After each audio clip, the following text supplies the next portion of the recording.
Good evening, Georgetown. Hope all is well. Good evening to everybody out in the audience as well. Before we get started, if everyone could rise, communication and the pledge of allegiance. Almighty God, we come before you, acknowledging your sovereignty over all things. We thank you for your presence. We also thank you for the blessings on our community. As we govern and consider the task of governance, we ask that you would guide our thoughts and hearts. We ask that you would grant us each wisdom, discernment, and understanding. Father, each of us that prays to you, prays in the manner in which we were taught. Amen. Amen. Pledge allegiance to the flag of the United States of America and to the republic for which it stands, one nation, under God, indivisible, with liberty and justice for all. Okay, so looking at the agenda for May 22nd, we have a number of things we have to discuss. We have some folks in the audience, so we're going to try to get to everything as soon as possible so we can get everybody out as quickly as possible as well, so we don't bore you to death with all the stuff we have to talk about. So first and foremost, we have our auditor's report. Renee Davis and Romina Amelli. Sorry.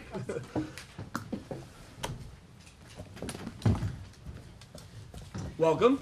Good evening. Thank you for taking the time. So again, Renee Davis with Powers & Sullivan. With me is Romina Amelli. And we're here to go over the results of the 2016 Town's audit. Mm-hmm. So the audit for the year ended June 30th, 2016. The results of that audit, we issued 3 reports. The most important, I'm going to say, the financial statements of the town. The primary purpose of our audit is to give an opinion on your financial statements. So we come in as part of that and we test the town's internal controls. So we test your revenues, your adjustments that you're making in the ledger, expenditures, payroll, procurement procedures, etc.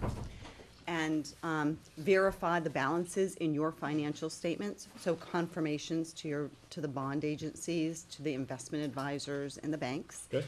And as the result of that audit, we issued an unmodified opinion. So that's considered a clean or the best opinion that you could get. Wonderful. Based on that testing, there were no material weaknesses, there were no significant deficiencies to report to you, and your financial statements are fairly presented. Great. So good news, and something that we expect to see. The financial position remained pretty calm. I'm going to say no big changes. Your general fund of your budget, pretty big budget, $27 million budget, and it's a very tight budget. So your revenues came in slightly over what you budgeted, not a lot. Same thing, expenditures. Always here in town, you're spending pretty much the whole budget. So it's tight, and what we have to consider as part of our audit are your internal controls, because you have to have a way to make sure that you're not overspending any of those line items. So we do test any changes that are made from town meetings vote to what's in your ledgers, and again, there were no issues related to that. Okay. This was the first year that you had to implement what's considered uniform guidance over your federal grants. So the second report that I'm going to talk about is your schedule of expenditures of federal awards. We have to do more detailed, because you get federal money, we have to do more detailed compliance testing. And they've raised the threshold now, so you have to spend over $750,000 in federal awards to have what they call a single audit. And you did this year. So the major program that was audited this year was the hazard mitigation program. You spent $432,000 on that. So there's a chance going forward that there may be a few years that you don't have to have one of those single audits. It depends on your expenditures from year to year. So FEMA, anything related to like big snowstorms would put you over the threshold. Any years that you don't, just your school grants probably would be under. So this year you did make it, but because of the higher thresholds, there could be a chance that you don't make that. So they call that uniform guidance. They've just kind of increased the thresholds of requirement for that.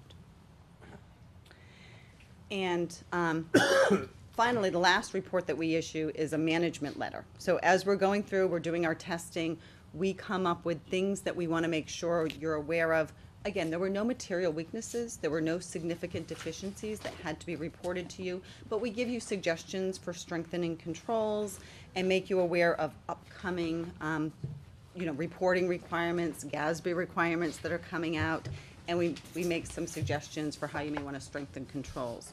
And we had 3 comments in the prior year. 2 of them we consider resolved or no longer issues. One related to an ESCO project that actually is several years old at this point. One related to your fixed assets, so your capitalization for your fixed assets. And I think you actually went through, Romina, I know, worked with the town accountant. They did a lot of work this year to just clean up those records, make sure they were up to date. And the final comment that we do have from last year being rolled forward that we said is considered unresolved is considering your threshold for capitalizing assets. So you have a very low $5,000 threshold, which just can become overly burdensome. It's a really low limit for somebody with the amount of fixed assets that you have on the books. So you may want to just consider increasing that. It would not impact your report significantly, and it would just ease the workload of having to come up with those fixed assets for reporting. So I know we're working with the town to consider changing that threshold. And for this year, the only 2 comments that we have that I'm going to consider new comments, they're really informational, things that we want to make sure you're aware of because they're going to impact you for fiscal year 17 and fiscal year 18. One of them is new GASB, or Governmental Accounting Standards Board requirements related to your OPEB, so other post-employment benefits. We all know about that liability. So you have approximately $16 million estimated liability for OPEB. You've been starting to put a little bit of money aside in a trust fund to account for that small amount. The Light Department, I think, is funding part of their share. You've been putting a little bit in a trust fund. You're actually investing some of that money to be able to earn a little bit more to offset the liability. The GASB up till this point has had you book a small piece of that liability each year. What's going to happen for fiscal year 17, they're following very similar to what happened with the pension plan. The OPEB trust fund that you have is going to expand what you have to do for reporting. So you're going to start seeing both expanded footnotes in 17 and some schedules in the back that will show you the changes in that liability from year to year. It will give you sensitivity. So remember, this is an estimate of what you're going to have to pay for health insurance for retirees and for your active employees once they retire. And because it's done on an actuarial basis, all the assumptions that go into that liability really can have a big impact, whether, the discount rate that you're using, what happens to healthcare rates over time. So the GASB is going to require you now to show if your discount rate were 1% higher or lower, what would the impact on that $16 million liability be? If health insurance costs go up 1% more or 1% less than what you're estimating, what impact would that have on the liability? So it's really expanding the footnotes and the disclosures. That happens for fiscal year 17. What you need to be aware of is you have to work with your actuary to make sure you're ready to implement that you actually have that information ready for your 17 financial statements. Then the next part of it will come in fiscal year 18, and that's when the whole liability will get booked by the town. So you have about half of it booked now. You've been booking it over time. The rest of the liability will hit the town's financial statements. So your net position, along with everybody else's, will go down significantly in fiscal year 18. So again, you need to make sure you're working with your actuary, that you're considering the new upcoming GASB statements. As you recall, we did the same thing with pension a few years ago, and you've been booking the whole pension liability. It is the same thing, except for pension, you just take the information from Essex Regional Retirement System. With OPEB, you are responsible for hiring the actuary to do that report for you. So that's just a big thing you have to be aware of to make sure that your financial statements are ready for next year. The other comment that we have related to documenting your internal control system. This is part of the new uniform guidance over federal grants.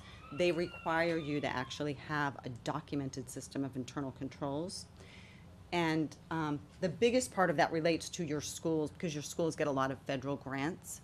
And there are some really good templates out there that the school building officials have come out with that the school department can use to tailor, to make sure they're ready to implement that. So it's in the management letter. We wanted you to be aware. It's something that most of the schools are aware of it now, and they're starting to take that template and to actually modify it. And we'll be looking again in the next audit to make sure that they've come up with that and that you're complying with that requirement. So overall, everybody was very cooperative during the audit. I think it went very well. There were no issues in our testing, and the reports, I'm gonna say, were, again, not too much going on, positive results. Again, your budget is very, very tight, but very consistent with prior years. It's how you're budgeting.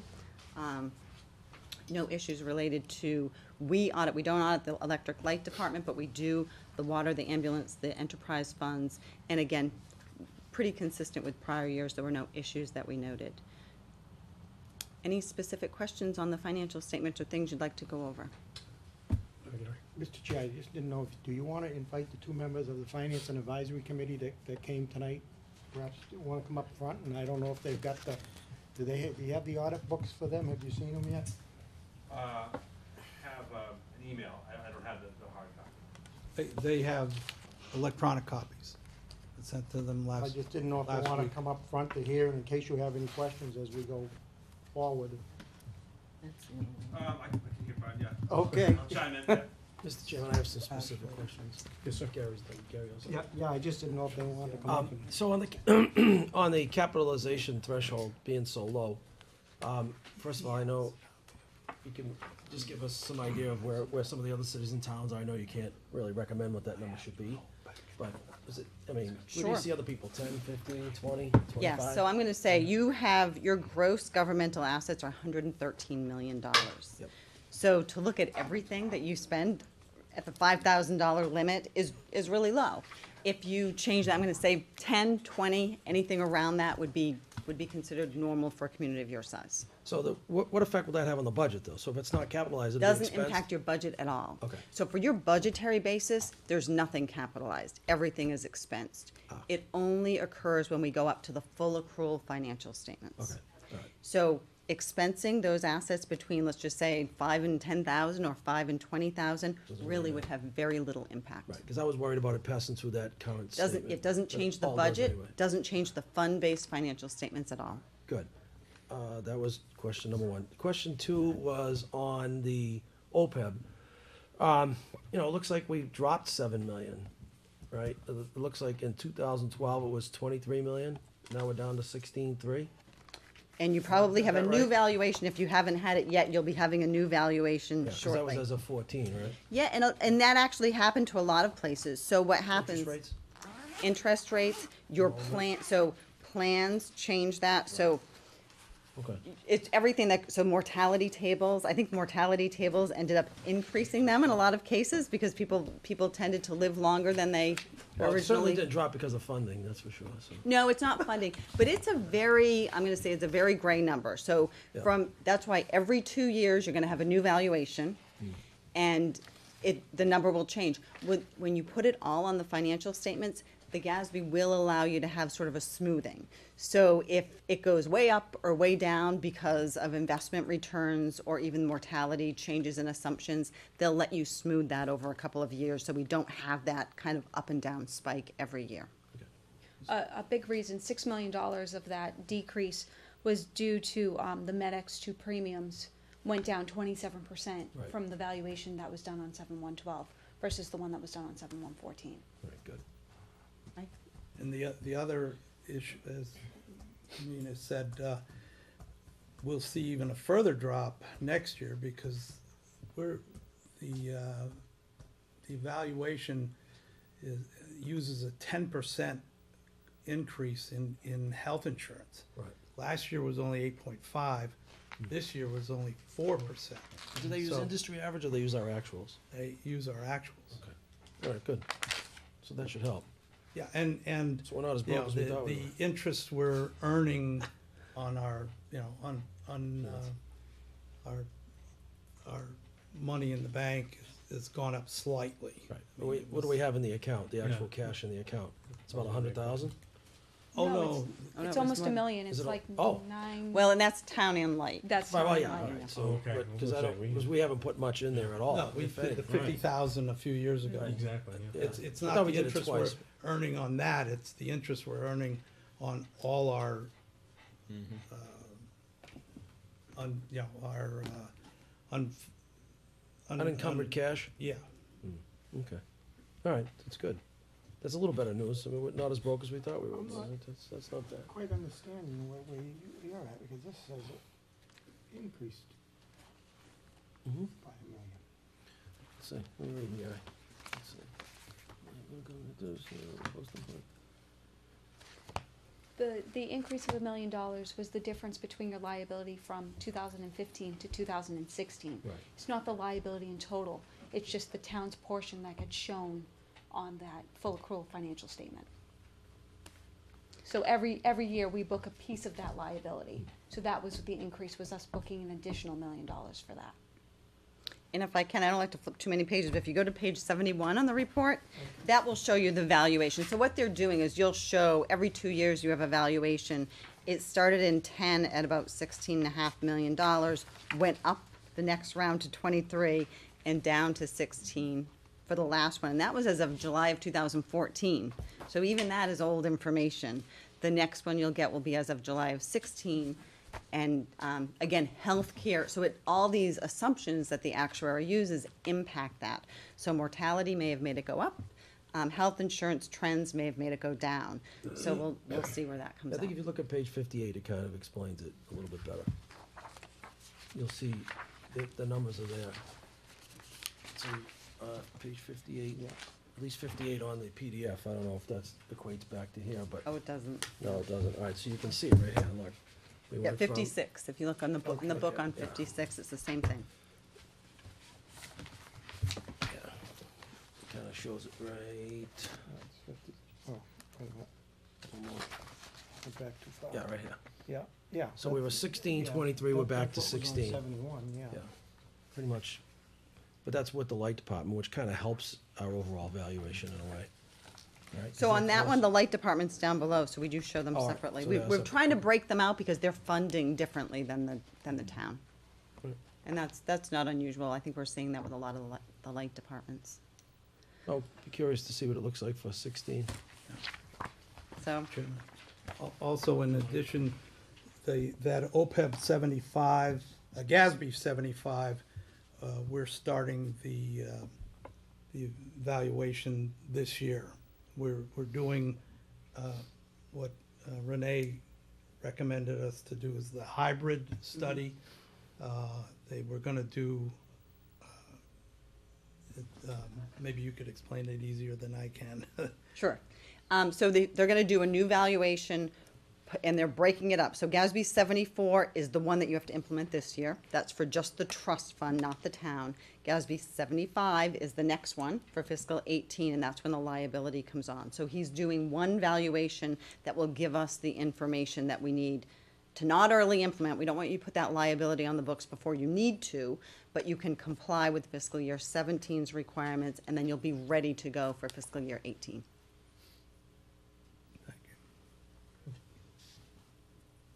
Any And- other questions? That's it for me, Mr. Chairman. Doug, did you have a question? Do you want No, not really. I was just wondering if we should be funding that OPEB trust fund every year. So that's a town policy decision. You know, the first step always is to have the trust fund set up to start investing that money. You do, of course, the light department's funding it at a much higher level. And, you know, there's no legal requirement, it's only, if you book a liability. So the liability goes on your financial statements for what's not funded. There's no law that says you have to. Of course, the pension, you have to, and you are funding that through Essex Regional, that the state law has required. So, you know, we're finding more communities are, you know, building it into their budgets a little bit to put some regular funding in place. If you don't have regular funding in place, the things that could impact you going forward with the new GASB, they have to do sort of a break-even analysis.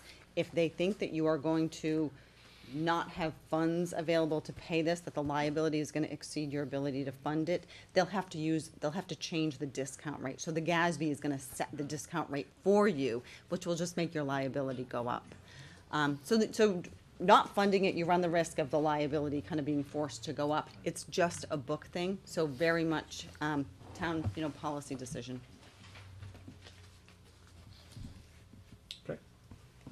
Any other questions for the board? Yeah. I'm Follow. trying to better understand where we are as a town in debt. Sure. And so on the bonds, I think you mentioned them somewhat in 4243, whether it long-term, short-term. Yes.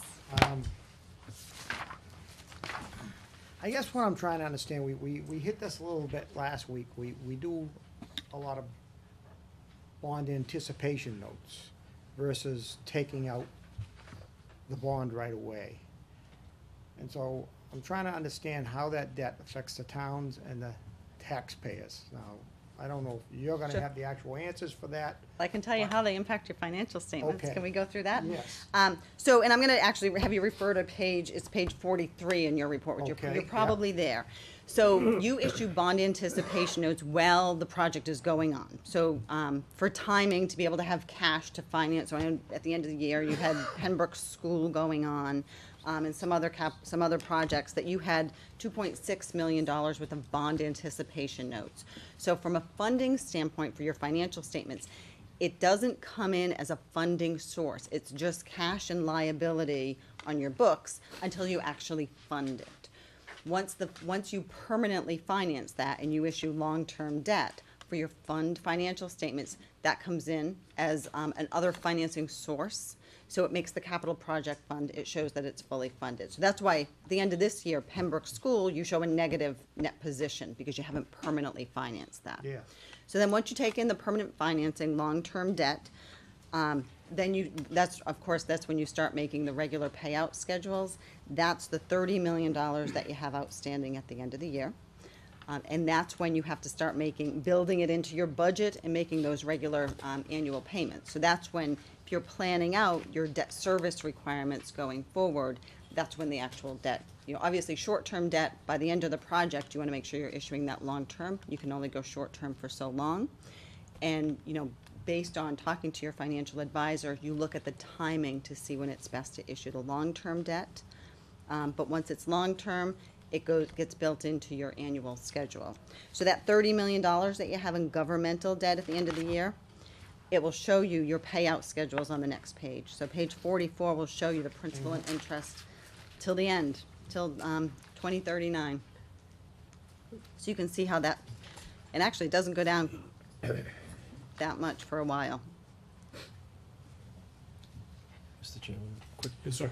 question related to that is, based on our total assets, to have 30 million out in debt, how does that stack up from a best practice or as an industry average? So what people usually look at is not necessarily your assets related to the debt, but your debt service Coverage?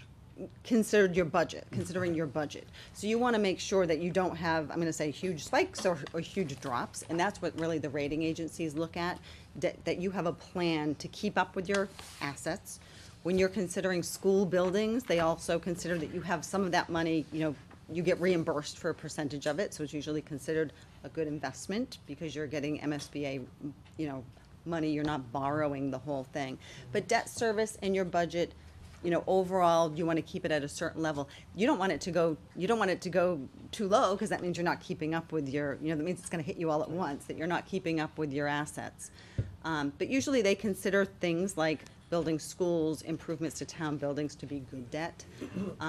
Sometimes there's debt related to like remediation or landfills that are not so good debt because you didn't really build an asset, you're fixing something. But is there a number there? Of the total expense, is it They look at- 10%, 5%? What do you guys see? 5% is usually somewhat low. Okay. I'm gonna say kind I'm of just in usually- between that range, in between 5 and 10. 5 to And they're 10. looking at they want you to have a capital plan and a plan in place to say, what are our needs? And how, as debt drops off, are we gonna fill that capital plan to keep it at an even pace?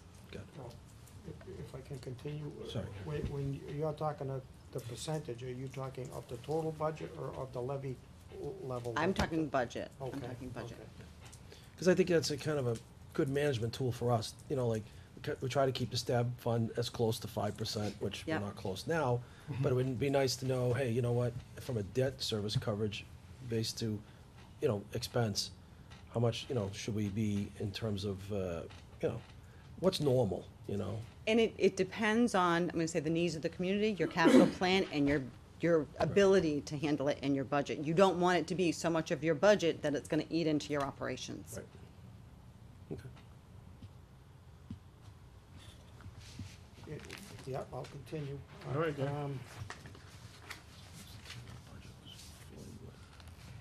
35 and 36, you mentioned, on 35, you mentioned about a custodial credit risk. And it Yes. says the town has not formally adopted a policy for custodial risk of deposits. How, I haven't noticed that before in the past, maybe I've just missed it. It's been there for So- several, so I'll say it's been there Okay. for several years. Okay.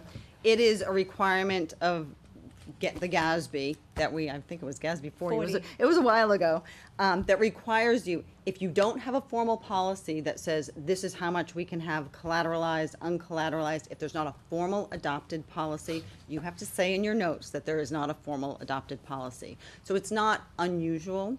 If the board, I'm gonna say if the town formally adopts a policy, that part of it will go away. And, you know, the other part of that note, that tells you how much, so of course there's FDIC insurance. You can also fully collateralize your deposits. You usually lose money in interest if you do that, so there's a cost to protecting your money. The town has, for the most part, some of your funds are FDIC covered, some are part of that depositor's insurance fund, so there's some insurance coverage there. There's a big chunk that's uncollateralized. So it's not that you're in risky banks, but the money is above the DIF and FDIC coverage amounts, so there is risk associated with that. If something happened to those banks, you could lose your funds. But it's not that you're in risky banks, we're not suggesting that. And No, a lot of, it didn't look that no, way. and a lot of treasurers take the effect that they want the higher rates. They don't want to give up the interest rate to be able to protect that. But again, that's a town decision, and we have to disclose it so that people reading your financial statements understand where the town's money is. You have, most of your money, I'm going to say, is not invested. Most of your money is in regular bank accounts. You have a little bit in MMDT. The only funds that are truly in investments are the OPEB funds. Does that answer your question? Somewhat. I was more interested, so it's not something that we need to have, and we're gonna let Mike and his people decide whether going forward they need to implement that, so. The former treasurer and the current treasurer, even though we don't have a written policy, she receives advisories, risk advisories, from our financial advisor. And they color code the banks. Yeah, okay. Green, orange, and red. And we only use green, Okay, which is the highest. Yeah, because it sort of read that way, that. Yeah. There was one small fund, I think, that it mentioned, and I don't know if I can point to it right now, but MMDT, was it MMDT? I think it was that. That's yeah. the state treasurer's pool, and there's a little bit of money in there, not a Those are lot. risky. Yeah, yeah. A lot of people are in MMDT. So that might be the better interest or something? That's more Usually it's a secure. higher rate, yeah. Okay, yeah, now. Or they try. And then, if I may continue, Mr. Chair.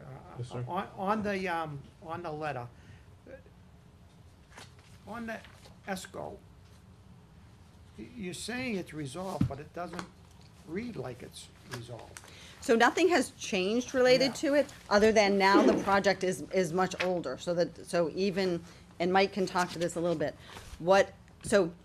There has been no change Okay. there's been no change in what you're doing to be able to monitor that, didn't think so. other than if I keep having this in here every year, the project is now several years old, Okay. so it has to go away at some point. We've told you about it, and I think Mike tried to get somebody to do that without much success. Yeah. So we haven't, and this was us telling you, So you're sort of just taking it off. we're the books. taking it off, but nothing has changed related to that, That's other okay. than over time, the savings of that would go away or be diminished anyway.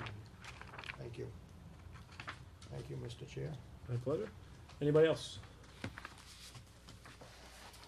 Steve, you okay? All right. Ladies, thank you so much for coming in. We certainly appreciate it. And I guess Thank we you. will see you this time next year. Thank you so much. Thank you. You have a wonderful night. Good job.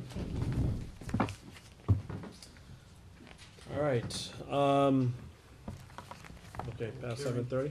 Yeah. Those, that are here regarding the Crosby's Market license change, come on up.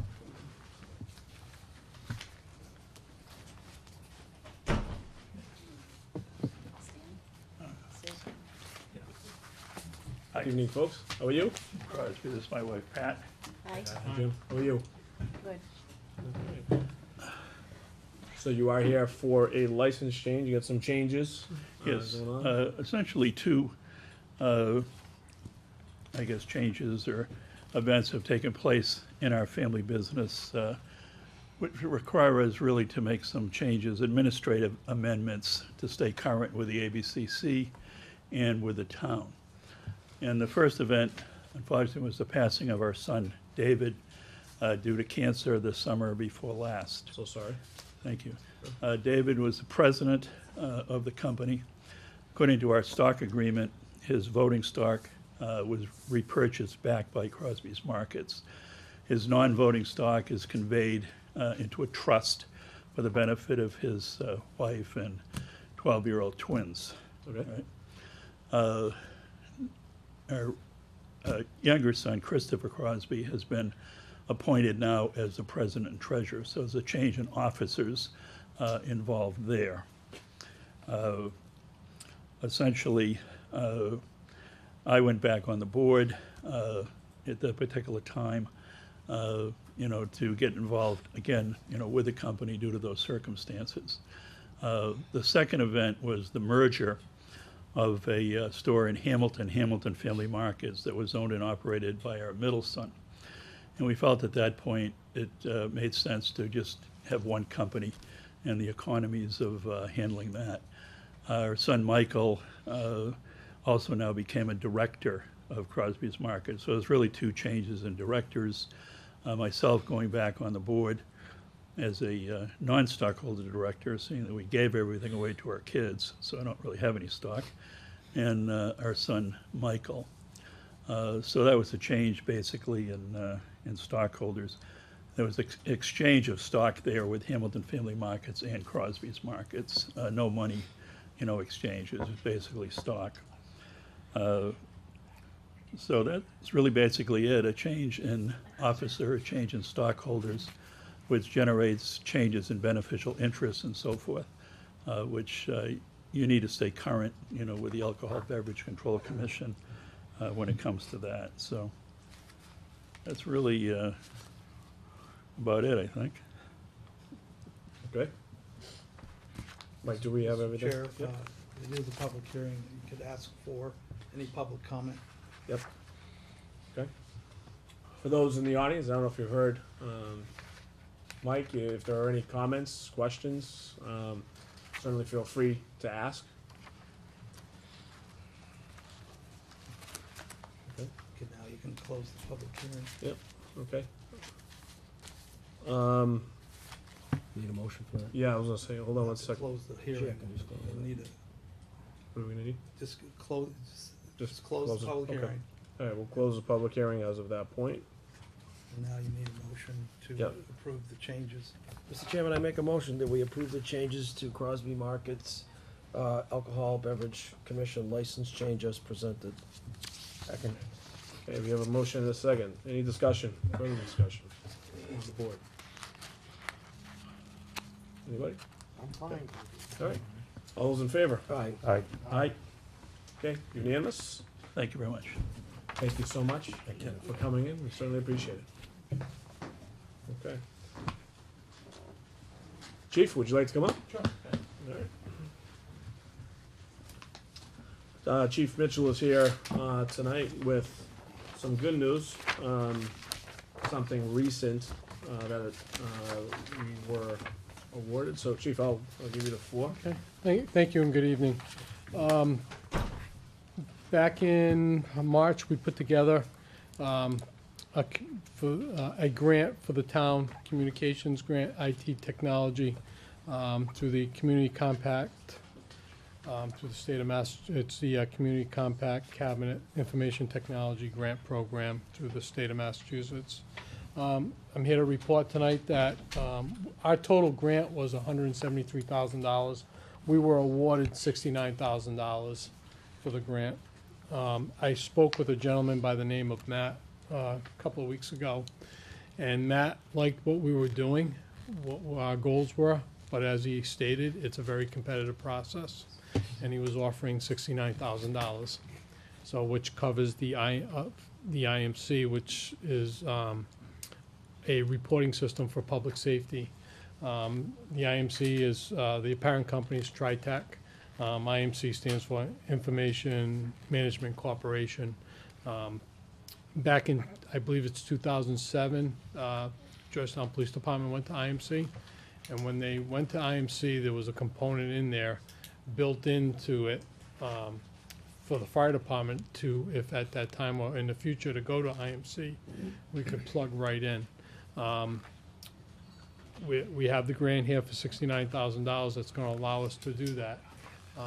Which is going to be bringing the two agencies more closer together. You know, as in town, when we're out responding, PD is also with us, and vice versa a lot of times on the police side. So, moving forward, $69,000 will allow us to purchase the IMC portion, which will allow us to change from our current reporting programs, which is through fire programs. It's the wildfire module. They had just changed to that in the last year, updated.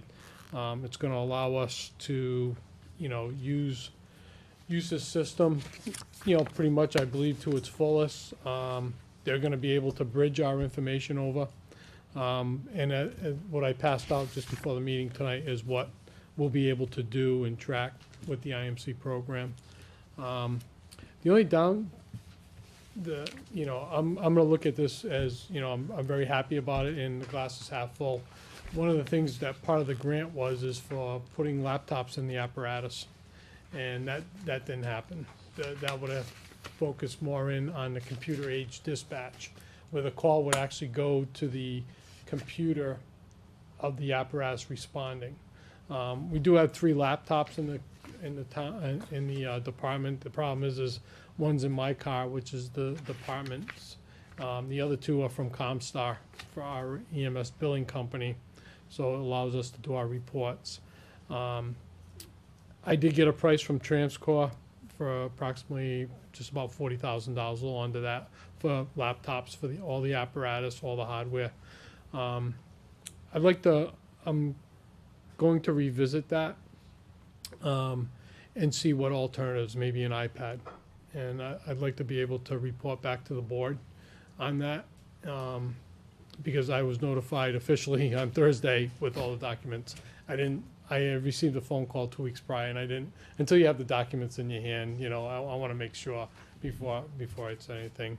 And I'd like to be able to report back on that and see where we actually stand, because I know there's a couple of departments in the Commonwealth that are going from laptops to iPads in their apparatus. They're using them out in the field. And I'd like to see how that would benefit us, you know, with the computer aid dispatch, because I'd really like to try to find some type of funding for us to go to that. Because one thing about the IMC is the information that PD gets, we'd be able to get. And it wouldn't be shared over the air. It would be through from computer to computer. I think that's important. Also is the guys in the apparatus responding can actually click on, you know, en route, on scene, in service, without really calling over the radio. And it would be a very accurate time, you know, so it would make our times even more accurate. I mean, it's great, we have dispatch and they do a great job, but it's just, when you hit that button, you're on scene, the time goes into the report. Because what's gonna happen is dispatch is gonna be able to pull our report. Because when we go out right now, as I said earlier, PD goes with us. Right away, they're starting an incident at the dispatch. So now it's gonna be tied into the fire end as well. So some of that pertinent information that shouldn't be over the frequency, because nowadays anybody can listen to us and go on calls. I mean, with the technology out there, you know, we could be shared from mobile to mobile, you know, in that respect, depending on the situation that we're responding into. But like I said, I'd like to report back on that and see, I'd like to look at some other different avenues than just the tough books and the apparatus. Maybe the iPads will work. I don't know, you know, so I want to take some time to revisit that with TransCore, and also reach out to a couple of departments that I know of that are using iPads in the field with like a tough book cover to protect it from being dropped, so. Chief, when, well, first and foremost, I know this was pulled together pretty quickly, so I think I'm excited about, you know, the 69,000, you know, Oh, that we did yeah. get. I mean, so congratulations on Yep, that. thank you. did Ask a great Janet, job I on that. can't win any. She'll vouch for my excitement. So but I know we put in for a lot more. Yes. Was that because they're just trying to distribute funds Yeah, across it's- as many communities as possible? Right, and he explained to me it was very, very competitive, like any grant, and I'll speak for the public safety side, because, you know, we have two AFG grants out there right now that I haven't heard from yet, so it's a very, very competitive process, but he appreciated our efforts and what we're trying to do, you know, here with the communication, with the IMC tying in with, you know, the police, the computer aid dispatch, the, and also through the microwave tower, which Tyler DeShane's our radio guy could talk a lot more on that than I just scratched the surface on that. So, and then the alerting system, which was a very small amount. So, but he, like I said, he liked what we're trying to do, but there was only so much money to go around. So, and like I said, he offered this, and I told him yes, I would absolutely take it. Mhm. So I think it would be good, and you know, the thing is that it's money that we don't have to, that's coming from the state, and there's no match. So it's not like we have to come up with, you know, 10%, 20% of funds that we didn't budget for. Right. So and it brings us closer together, and it's gonna allow us to, that's built into the price quote here, is to train our people. You know, when we went to wildfire, when fire programs changed over to it, and our our quality assurance member, Donna Robbins, who handles that, basically learned on the phone with people from fire programs. This is gonna they're gonna come up and train our people, kinda like a train-the-trainer, so we'll be able to pass the information on to new members as they come on in the future. So I think that's gonna be a big help. So everybody, you know, is gonna sit and go through, you know, the program. Yeah, Steve. Yeah, congratulations Thank you. again. I know you Appreciate guys, it. you put that together quickly. Thank you. Question for Mike. How long do we have to wait to reapply for other grants? Is there a waiting period, or? It looks like they've offered that IT grant in the past, and it's been These- consistent. I didn't know if we had to wait a couple years in order to be able to apply again. Well, they're annual grants.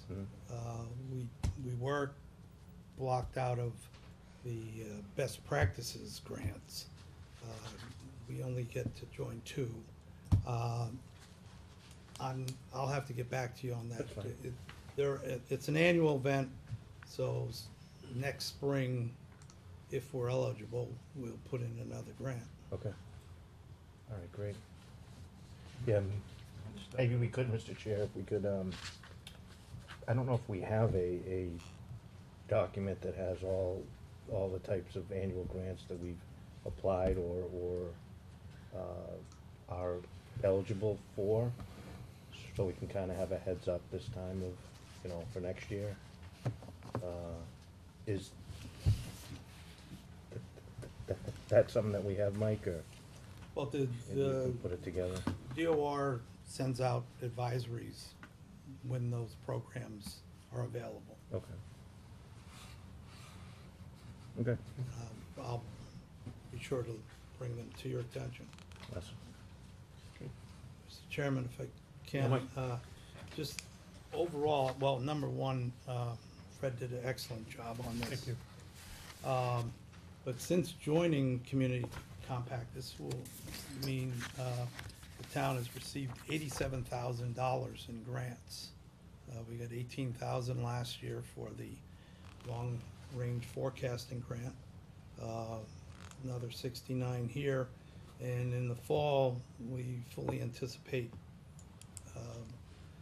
complying with all the requirements for the complete streets, which was our second best practice. So we're looking forward to some more good news in the fall. Great. Any questions for the chief? I mean, nope. Along those lines, though, if I could, on the grants, I think on the community compact, they're not every year, right? That seems to be a special program and it's funded, right? Again, community compact, not this particular grant. So once you're in, you have to wait 2 years, if they even offer it in 2 years. I mean, this is a lieutenant governor, appropriation, I guess. And you can only use 2 at a time. But to Steve's point, I think it would be good for us to have kind of a tickler file on what grants we've received and when they expire, and maybe a date when they're anticipated to come back again, so that we can get right back in line again, and not, and maybe be a little more proactive in terms of timing. Now, some of these come up quickly, too. I know that the state makes an announcement and there's short deadlines, you gotta get them in. And some of them are around this year, and 2 years later, they may not be around. So, but I still think it would be good to put, listen, if we're getting a small little $2,000 grant, I don't think it should be on the list. I think it should be the major grants, a major grant list, and then, with the tickler file of when it expires and when the possibility of renewal is. I think that would be a good thing for all departments to have. I agree. Any other questions, comments? Just, this is only a piece of what you'd hoped for, but you are getting an actual working piece with that, not something that's hanging out there. Nope. Yep, now, so I guess on the other thing, do we need a vote here tonight for this to authorize a signature? Yes. Okay, and then is the lieutenant governor coming out to present this like she does in some of the other communities, or is it perhaps a little too small? I mean, this is a Yep. sizable thing, and Well, what, it needs a recognition of well, I what's was gonna happening. reach out to, I spoke briefly with, John Guilfoyle, our PR firm, mentioned that this was coming, along with a couple other things we got in the works, and, that are gonna, hopefully take off, that'll give the department and the town some recognition and out in the Commonwealth. And, so I will reach out to him, because we were gonna put something in the, through a press release, so definitely, I will throw that to I him. know she has been coming out and visiting Yep. with The a lot of last time. communities. Yeah, and when we might- signed the compact, we did it over the Middleton Town Hall. There was Mhm. about 6 or 7 communities there at the Okay. same Been time. down in Newburyport and Yeah. Amesbury, I Yeah, believe, so she did do that. I If you mean, look at all the awards online, I think we're probably in the top 10 Mhm.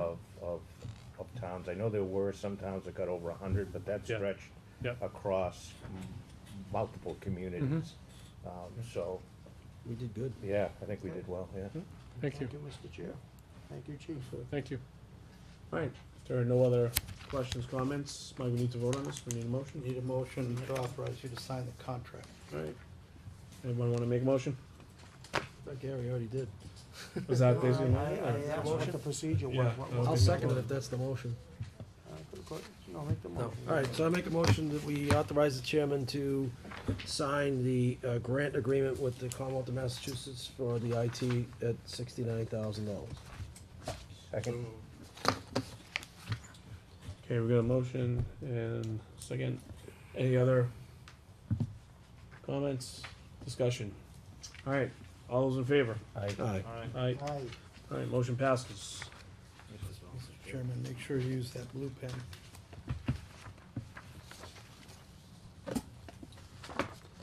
And, if I just, oh, I'm sorry. I was just gonna add, the information I just passed out tonight, before the board meeting, is what the program is gonna do for us. That's all, if you have any questions, you can get a hold of me. as far- That's this one? Yeah, yep, that's, if you, they're printed on both sides, but it gives you the examples and also what we're gonna be able to use the program for, on both the operational side and the administrative side. Good job, one step at a time. Yep, thank you. Yeah, like I said, I was, asked Janet, I was coming in smiling.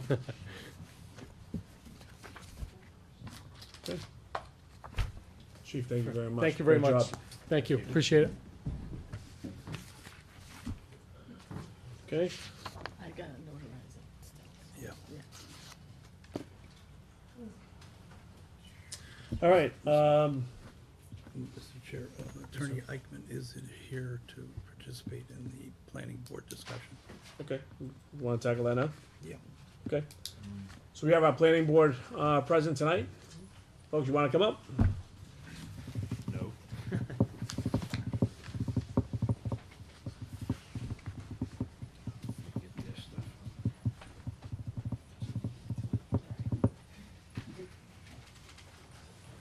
And we also have Attorney Ackman here tonight as well. Thank you so much for joining, taking the time. Certainly appreciate it.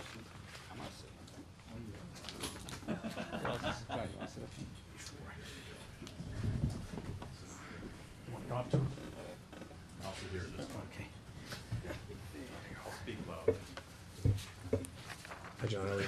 Good, how you All right, so we're here to talk about the marijuana moratorium. You know, the purpose really is, you know, for conversation, you know, purposes between boards. You know, some comments, concerns, questions, you know, around what we're trying to accomplish. Thought it was a good idea to bring everyone together to get some thoughts, so forth. So, we wanted to kind of, how do we want to do this? We want to just, you know, kind of ask some questions, or anybody want to throw out some comments first? Yeah, I'll throw in a comment, Mr. Chairman, if you allow me to. You have a, you have, yeah, you should open. Okay. Motion to open planning board. Second. Motion's been made and it's been seconded to open planning board meeting with the joint meeting with the selectmen. Any discussion, no discussion, all in favor? Aye. And actually, before we get started, if everyone could introduce themselves, so we, you know, we can be on a first name basis, that would be great. John Cashel, town planner. Rob Hoover, chairman. Bob Watts, clerk. Tilly Evangelista, vice president. Jonathan Eichman, town council. All right, great. So I can bring up just the discussion. Yep. As one of my last meetings as chair, I had brought this, you know, there's some confusion around, not confusion, I think the rules aren't really gonna be set until July of 18, right?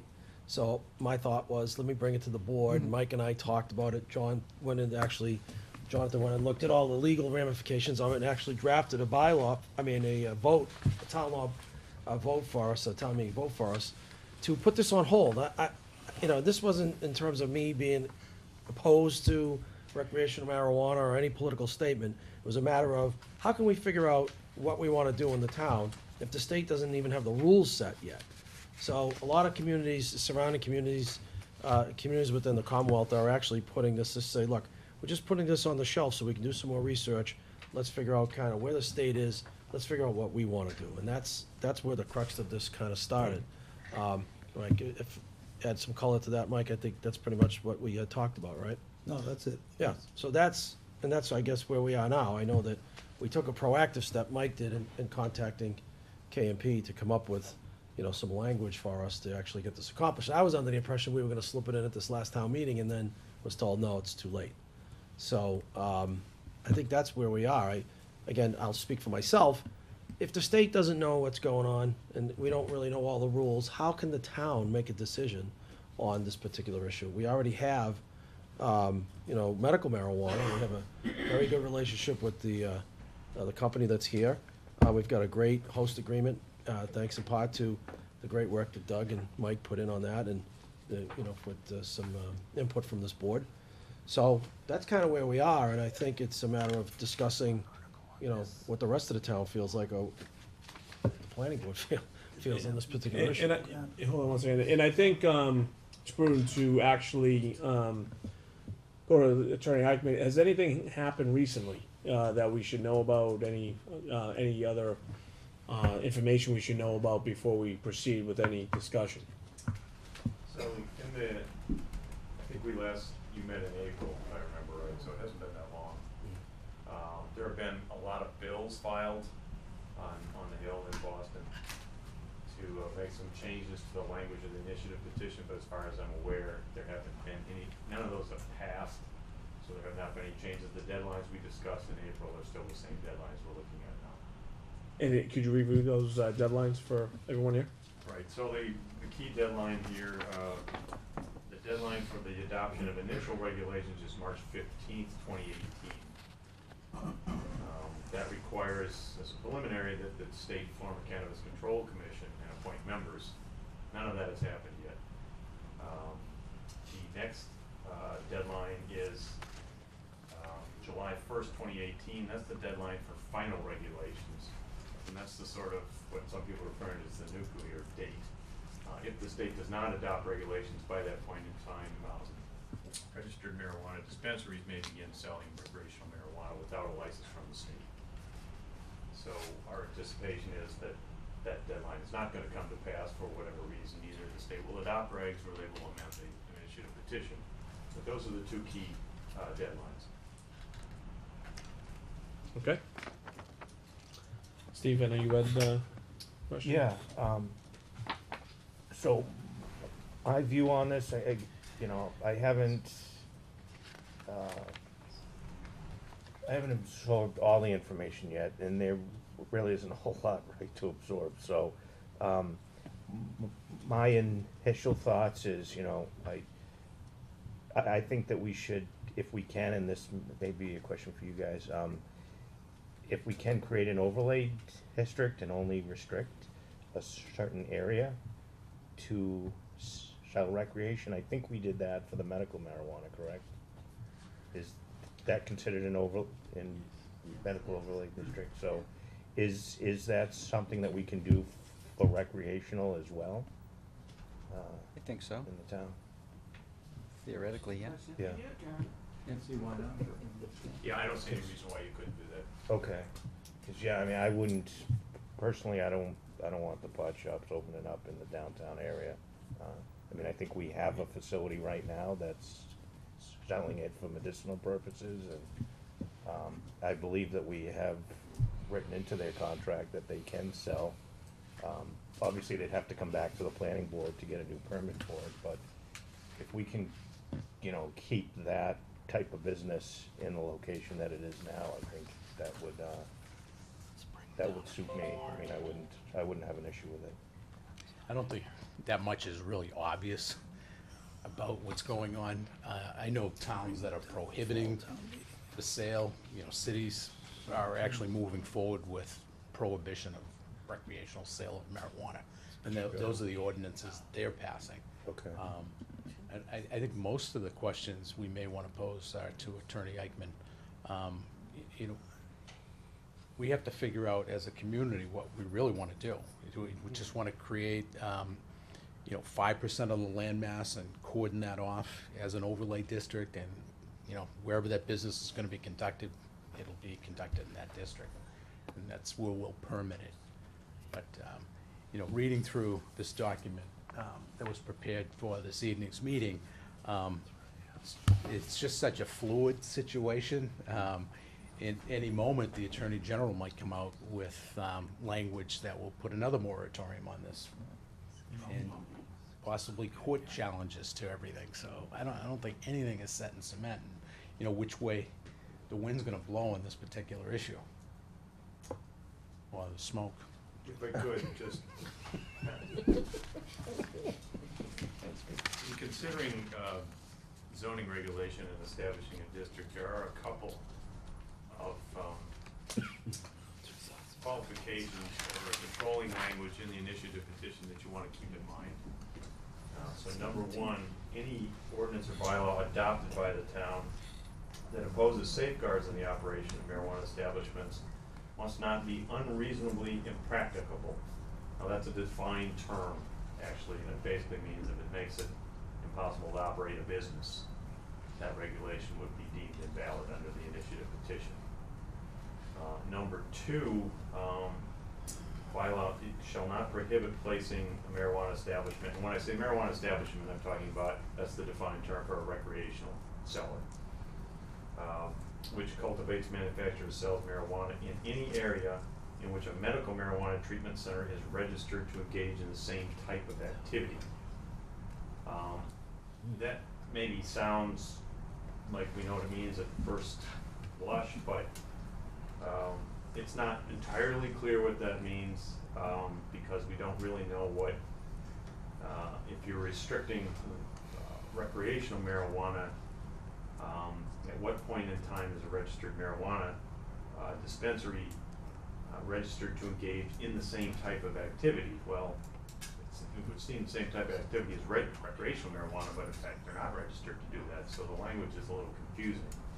But there is some idea here that you basically cannot say, at least you could interpret it this way, you cannot prohibit recreational sales in an area where you have allowed medical marijuana sales. If I might, I had read an article that said if you have a medical marijuana facility, you couldn't be in recreational marijuana, or vice versa, within the community. Have you heard? No. Because that was in an article, that was in a newspaper article, I forget which one of the states, saying that you had these towns that are banning both recreational and medical. There's like 17 of them right now. And then you have those sites, like in our hosting agreement, it says that we won't oppose Healthy Farms if they chose to seek a license for recreation. But then they have to get that license and go through the planning board. Right, I would certainly want to see that article. That doesn't ring true with what I understand. There's all kinds of buzz. Yeah, true. I did, as far as medical marijuana, the Attorney General has to this point disapproved any town prohibiting medical marijuana establishments in the town, so I would be surprised to find that those bylaws have been passed. Recreational, there seems to be a provision for prohibiting. It's essentially it's an opt-out statute, as we discussed. Town meeting.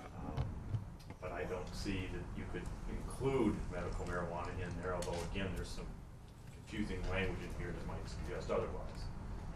Has there been a challenge to that? So, I was under the impression that all I did was push it off. But you said that there's actually cities and towns that said, hey, we don't want it. There's the last Was thing it I saw. 17? Last thing I saw today was it was 17. And then there's been no challenge in court? Recreational? Yeah, there's been no Recreational, challenge? to yeah, that? there are towns that are passing bylaws to prohibit it. Right. That is correct. Flat out prohibit no matter what the state's gonna Yes. do. Right, but I think Westboro was the first one that prohibited all marijuana sales. Correct. I think Westboro adopted both a prohibition and a temporary moratorium at the same time. Yeah. Well, you know what's interesting is that in the May issue of the Beacon, there was a couple of page article on the whole subject. But towards the end of the article, it says the CCC's deadline for promulgating regulations is March 15, 2018, like you said. And the commission is due to begin accepting applications by April 1st of 2018, before most towns will hold their Springtown meeting. So communities wishing to take action on recreational marijuana are advised to act this year. Correct. So, And I think that's the advice that we Right. gave at the Friday meeting. right. But So- I don't know, what I don't know is, maybe it's putting a cart before the horse, and maybe you can shed some light on that, Rob. Can we establish that if Healthy Farms chooses to sell recreational marijuana, that would be the only facility in the community that sold it? I mean, One I'm not sure how to answer that. One of the things I read John? in this document, one of the things I read in this document, you can restrict to a total of 20% retail sale of marijuana facilities, that 20% being equal to the number of liquor stores Right, so that you that's have. one. You have one, We have 3 liquor stores. so you can have 20% type of 0.6. retail operation for the sale of recreational marijuana, which would be a kiosk maybe. Well, it would be So that's a 0.6 over proposed one law, is that facility. what you're saying? Or it would be Healthy Farms if they Or chose to do it. Healthy Farms would be the one. Right. Well, so reading into this now, Mm-hmm. we have the option, the town has the option, the taxpayers, the residents of the town have the option to say, we don't want it at all. But that's in conflict with our host agreement with Right. Healthy Farms. So we may have already made that decision for the residents. Because some people may say, medical is enough, we don't want any more. I'd be curious to see how, if that ever came to be where it doesn't pass, how would that affect our current host agreement with Healthy Farms? I'd be a little concerned about that, because we've kind of already, if that's the case, we've already made the decision, Well, if I could, Mr. Chair. which is not good. I don't think, well, I don't know if we entirely made the decision for them. We said that we wouldn't oppose them as we Right. did with, opening up the facility, but they still have to go through the permitting process, right? And they still Right. need to meet the certain stringent requirements that may be needed, right? But what if it So wasn't it's not a allowed? guarantee. What if our, because we would put this, obviously we have to have public hearings and figure out what the individual, what the town wants. If the town comes out and says, meaning the people of the town say, we don't want it, Not at all, yeah. then we're not opposing it, we just don't have it. I don't know, that'd be curious to see where we are in that position.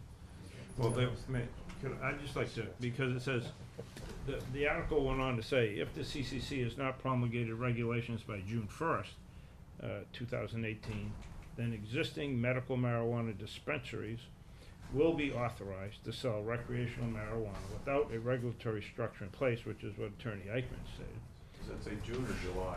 It says June 1st, No, it's 2018.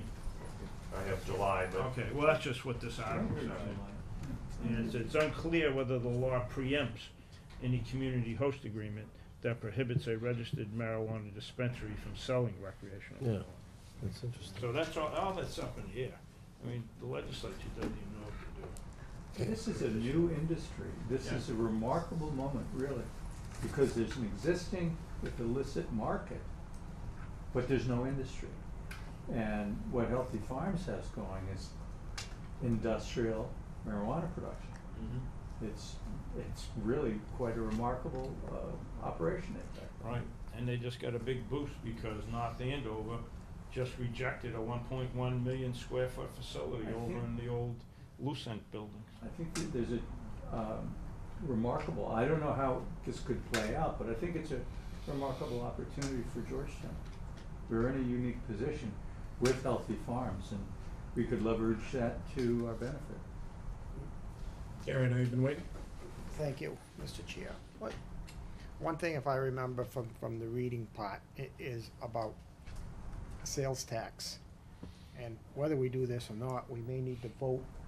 I think that had to be voted on as a town, or was that our role? I think that's what we need to come out of here with tonight, is what are the roles going forward? Obviously, I think the planning board would be holding the public hearing than that. But now, if we have to implement a sales tax, is that the role of something that we do as a board, or do we have to move that forward for town meeting and a vote? And that's the same question I would have with the number of licenses. Is that the citizens of the town that make that distinction, or do we move that forward at a town meeting type thing, and then will we need another town election for that? And then another area where I think this falls under the aspect of the planning board that concerns me is there's been a lot of talk of cafes. I don't understand exactly what they mean by a cafe, whether that's a place where they're going to intend to sell it, or that everybody just goes there to enjoy it. I'm not quite sure the meaning of cafes, but there's been a lot of language about cafes, and I would think that if that's not something that needs a state license to go with it, it's probably still going to need some sort of a building permit to get built, and I think that probably falls definitely under the aspect of the planning board. So again, I mean, I think we need to come out of this tonight is what roles are each of us doing going forward? I mean, if we're gonna limit the number of licenses to one, that may affect what they have to do with public hearings and everything else as a planning board. And we also can't count on Healthy Farms as being the one. I mean, as you say, it's new territory. I doubt it's gonna happen, but they could go belly up and with the competition that's coming in another year or so. Well, So is that to think of also? I mean, we kinda got it as it's them in our head right now, but that also can change. Thank you, No, I just wanted to comment on the Healthy Farms. My understanding is that with regards to recreational, I think one of the general comments that I read somewhere was that because everything is up in the air, they don't know what's gonna happen at the state level, so they don't know what they're gonna do. Yeah, agreed, that's what they're telling us. Yeah. And I guess I kind of bring that back here to us. It's like I'm trying to figure out which comes first. Well, I don't know. one approach we could take or consider is, this is an intoxicant, and there's a legal whole body of intoxicants, alcohol. And there might be parallels in terms of licensing, in terms of, if a cafe is a place where people vape and they buy it from the store, or if they buy joints from the store, I don't know, but Yeah, you might want to consider a regulatory approach to it.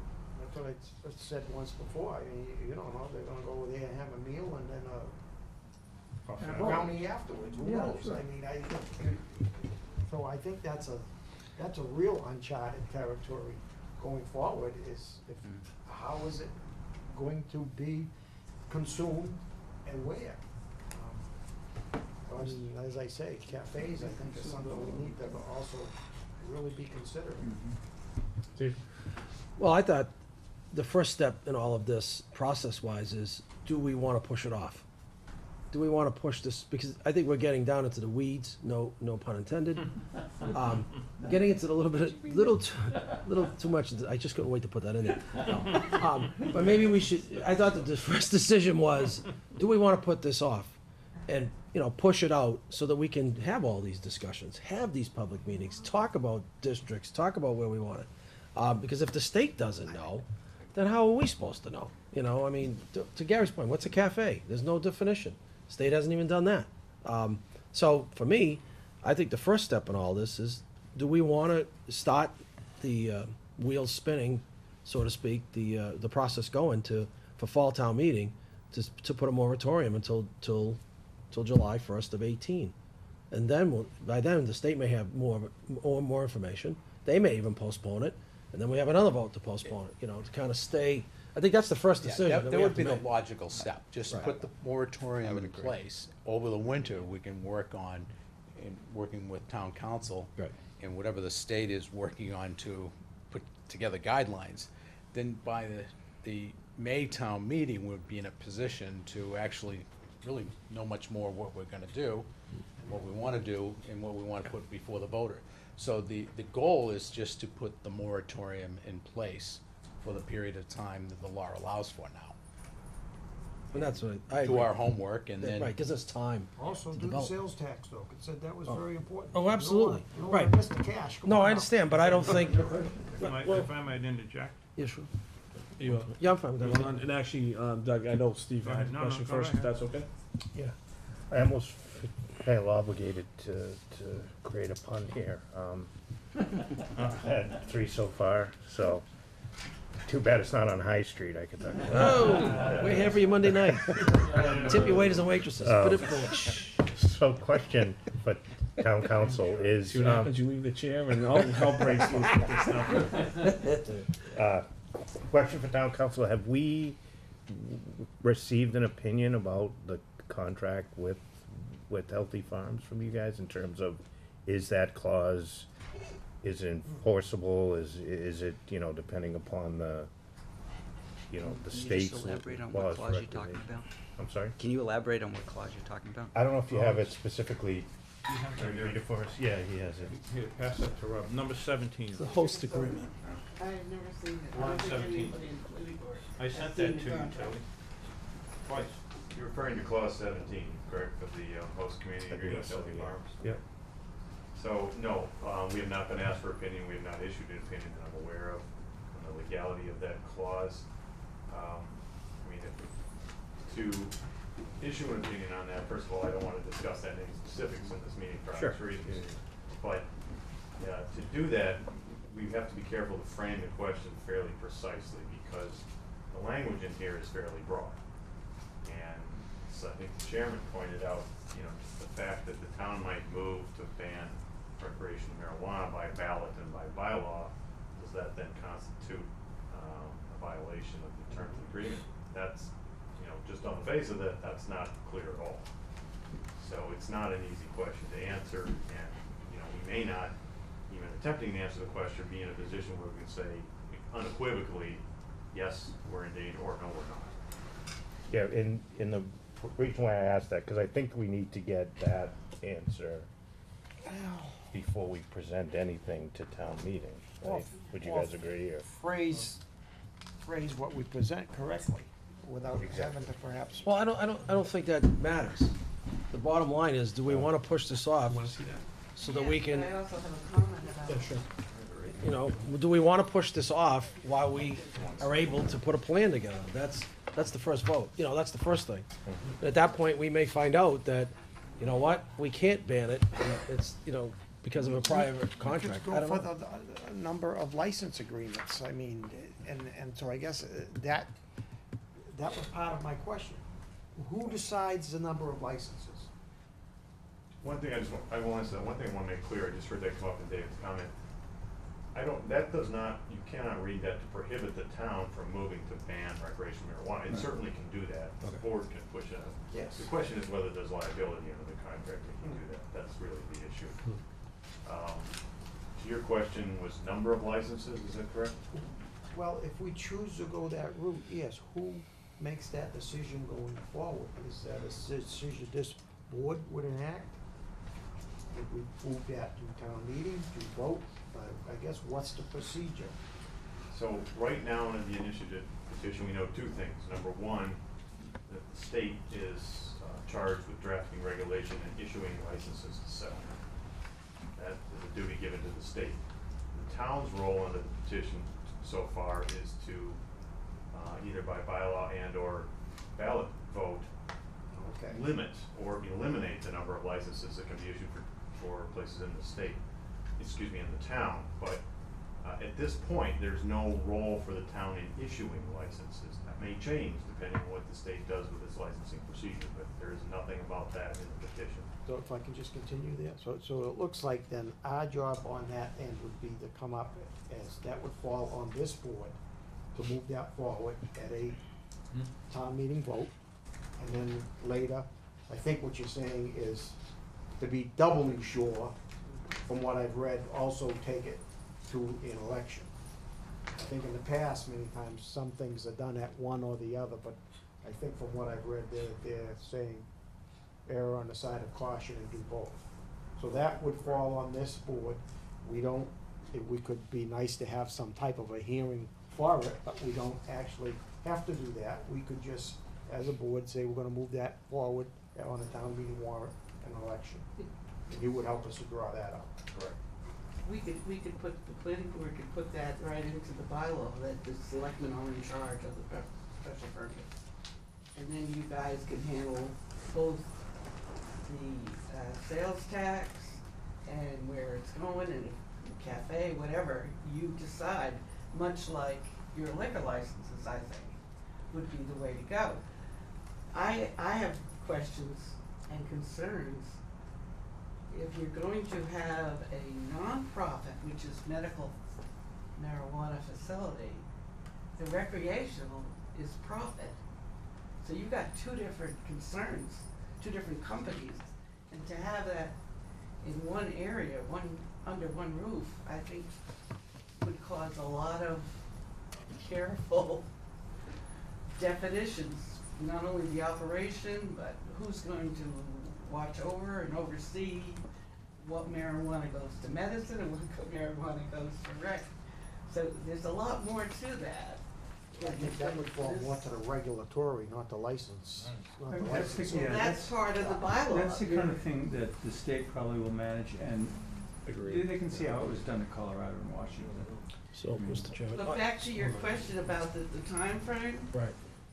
if the state is gonna come out with July, or a date in July, that they're gonna have their setup of regulations, we would need more time May of 18. to go over that.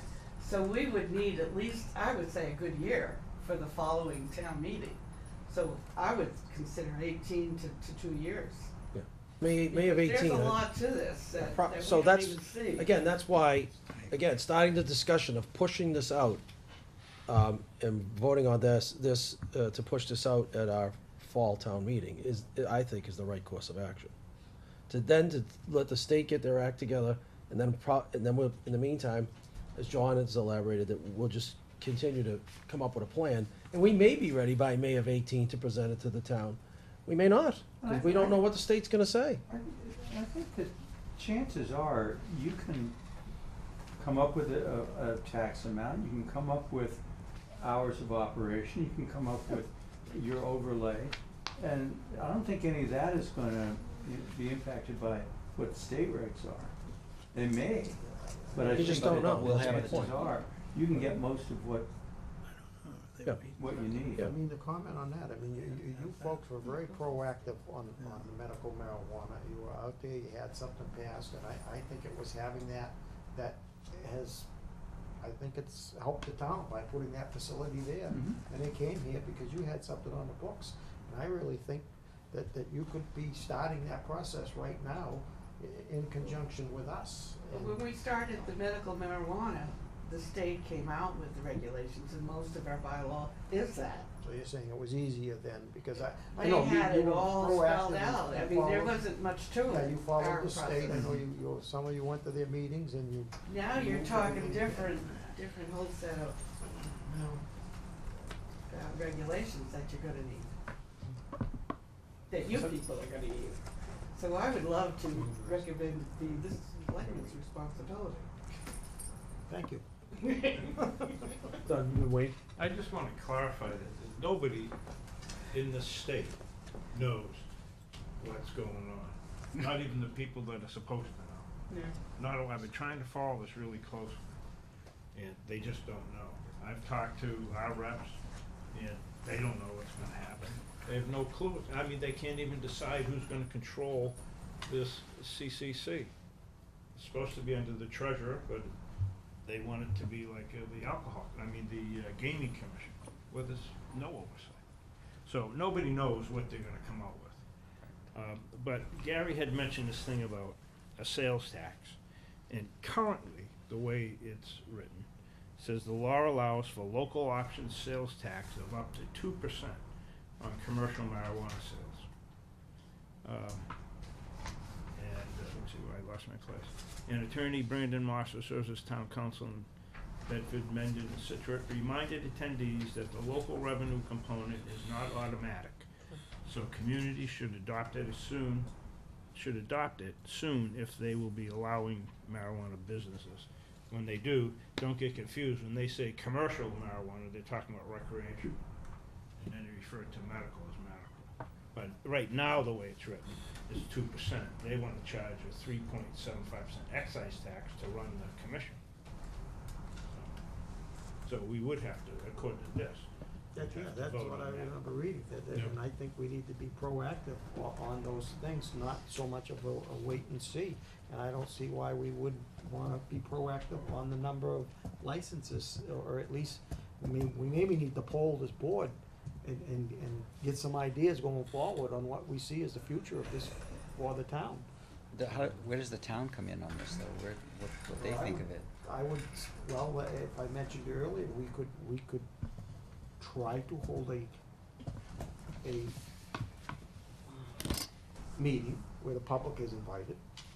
We could just make the decisions. Ultimately, it looks like they come in on it at town meeting under our leadership, and at the election under our leadership. Now, if you move forward, then you have to have a hearing. So for yours, I would say that's where they'd come in. If they've got their concerns, they'd come to the hearing.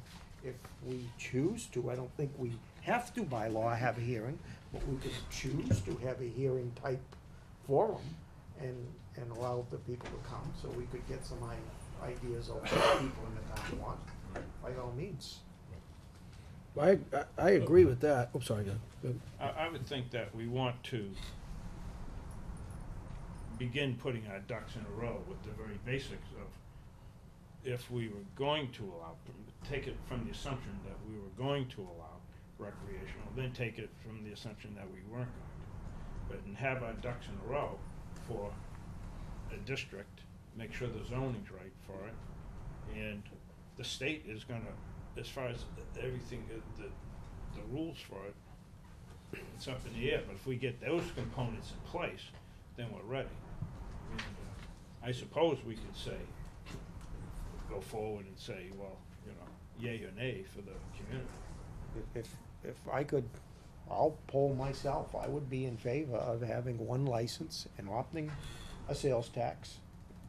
If that would stop us from having to put in a temporary moratorium, my concern, and I don't know if you can moratorium on the cafes. I thought I was reading where you can do that. I could be wrong on that, but, although that is one where I think that is what's so out there, that's uncharted, is, you know, where are people going to consume this? And so that's why I would go for a moratorium on cafes at this point, a temporary one.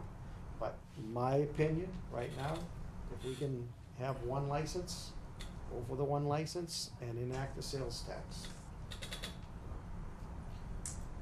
John, I think you were next up. I think we're just really trying to rush into this thing when the real problem is just having the moratorium, just putting the moratorium in place, and that protects the town from any retail sales establishments establishing themselves. So the Attorney General has put forward allowance for every town to put a moratorium in place through next spring. So that's what we really ought to do. We don't know what the ultimate laws are going to be, what amendments, what guidelines are gonna be put in place over the succeeding months. So, say by May, we'll have a much better idea, or even January, we'll have a much better idea of what the CCC is going to do guideline-wise, and what the legislature is possibly going to do to amend things. As Attorney Heckman said, though, that what a lot of that conflicts with most town meeting. If I remember correctly. No. If the town does have a fall town meeting, the moratorium action would be on the warrant for the town to vote on, just a moratorium. And then for the May town meeting, we would have an ordinance in place, with a lot of work put into it, but also keeping up with what guidelines could change and what the legislature could come up with between now and then. We'd stay pace with them and whatever the changes are, so that we're not rushing to enact something that we may end up finding we're gonna have to amend anyway, based on what takes place over the fall and the early winter months of next year as a possibility. So, as David said earlier, the whole idea this evening is to decide on putting a moratorium in place so that we can keep pace with the ever-emerging changes that are going on in the legislature, or non-changes, and then we just don't know what they're ultimately going to be, what the final guidelines are. They don't even have the group set up yet, the CCC. Can I put a question? Well, to it the certainly attorney? provides the flexibility, I think, that we're all kind of striving for here. Gary, hold on, Dave, I think you were next. Well, I mean, you summed it up perfectly. I mean, how can we decide on anything if we just don't know what the rules are really gonna be? We We have have to- some framework, but Yeah, we have to be Specific. concrete with the moratorium. I really think that we need to be nimble in the final action of putting together the zoning ordinance that will guide the community. Was that just a town meeting vote, or did that need a town election also for the moratorium, the temporary moratorium? is that a ballot question, or is it just a, no, it's a This is two-thirds zoning vote? bylaw. It's enacted like, the moratorium is a zoning bylaw, be enacted like Okay. any zoning bylaw. Two-thirds vote? Two-thirds vote, hearing by the planning board. So I firmly agree with John. We should, if we put the moratorium, doesn't mean we can't be working on what we wanna do. That's right. So, this just pushes it out, so nothing can just pop up on High Street or Main Street or, Right. you know, Brownie Street, just doesn't matter, right? Can we include cafes? This includes everything, this includes everything. But we'll still enact the sales tax? Well, that could be part of what we put forth for a vote at the May of 18 town meeting. That would be the whole, not only that, defines what a cafe is, where it can go, how many, what the sales tax is, what you can do in that shop, what are the safety codes, what's the security, you know, look like, what time of operation, you know, what's parking, all that stuff can be determined. We can be working on that. My point was just push this off. Again, this is just something that the state really hasn't figured out yet, and how can we figure it out, you know? And we're not missing any revenue production possibility, Right. because no one can sell this stuff recreationally until next year. Right, July, right, so we're not missing out on We're it. Yeah. managing that state date. Right, pretty much, yeah. The risk is that if we don't come up with something and we don't have a moratorium, and somebody can just come in, rent a office front and Right. start selling pot. As one planning board member, I agree with David, and I agree with John completely. Yep. Mike? Worst case scenario, if the state still doesn't have their act together next May, at May town meeting, we could extend the moratorium even further until they do. Question to Mike? Yep. Can we Working on free cash and that, what's the earliest that we could have a special town meeting where it could be beneficial to, Time till, please. you know, many times we pushed it back, but we wanna have free cash certified, is that, Yeah, we get free cash certified in September. yeah? So the earliest we could have a meeting would be somewhere at the middle or end of October. We had one October meeting since I've been here. Most of them have been in November. So we can't, September would be too early. Yes, we wouldn't have any free cash, and the tax rate wouldn't be certified either. Okay. Well, Mr. Chairman, the vote for this moratorium would happen at fall town meeting. Yes, Okay. but Gary wanted to know how soon Yeah. the town meeting We could be. could have an Oh. even earlier special town meeting if you wanted. I mean, it's not that costly to have a town meeting, right? But for what It's- purpose, it's- though? it's We're only just gonna For the freeze it. moratorium. Yeah, I mean, there's no immediate rush, because they can't really open unless something pops up, like if the state says all of a sudden, you know, you can open these up in the summer of 17, you know, we got a problem. I don't think that's ever gonna happen, because there'd be so many lawsuits and, you know, injunctions slapped on these rules, they'd be caught up in the courts, because we just wouldn't have time enough to react, zoning wise, rules wise. The earliest they can do that is in April. Right. If there isn't, So I fully support guess that's- holding this Well, off. they can only accept applications in April. Right. It could take them, I mean, it took Healthy Farms almost a year to get their license.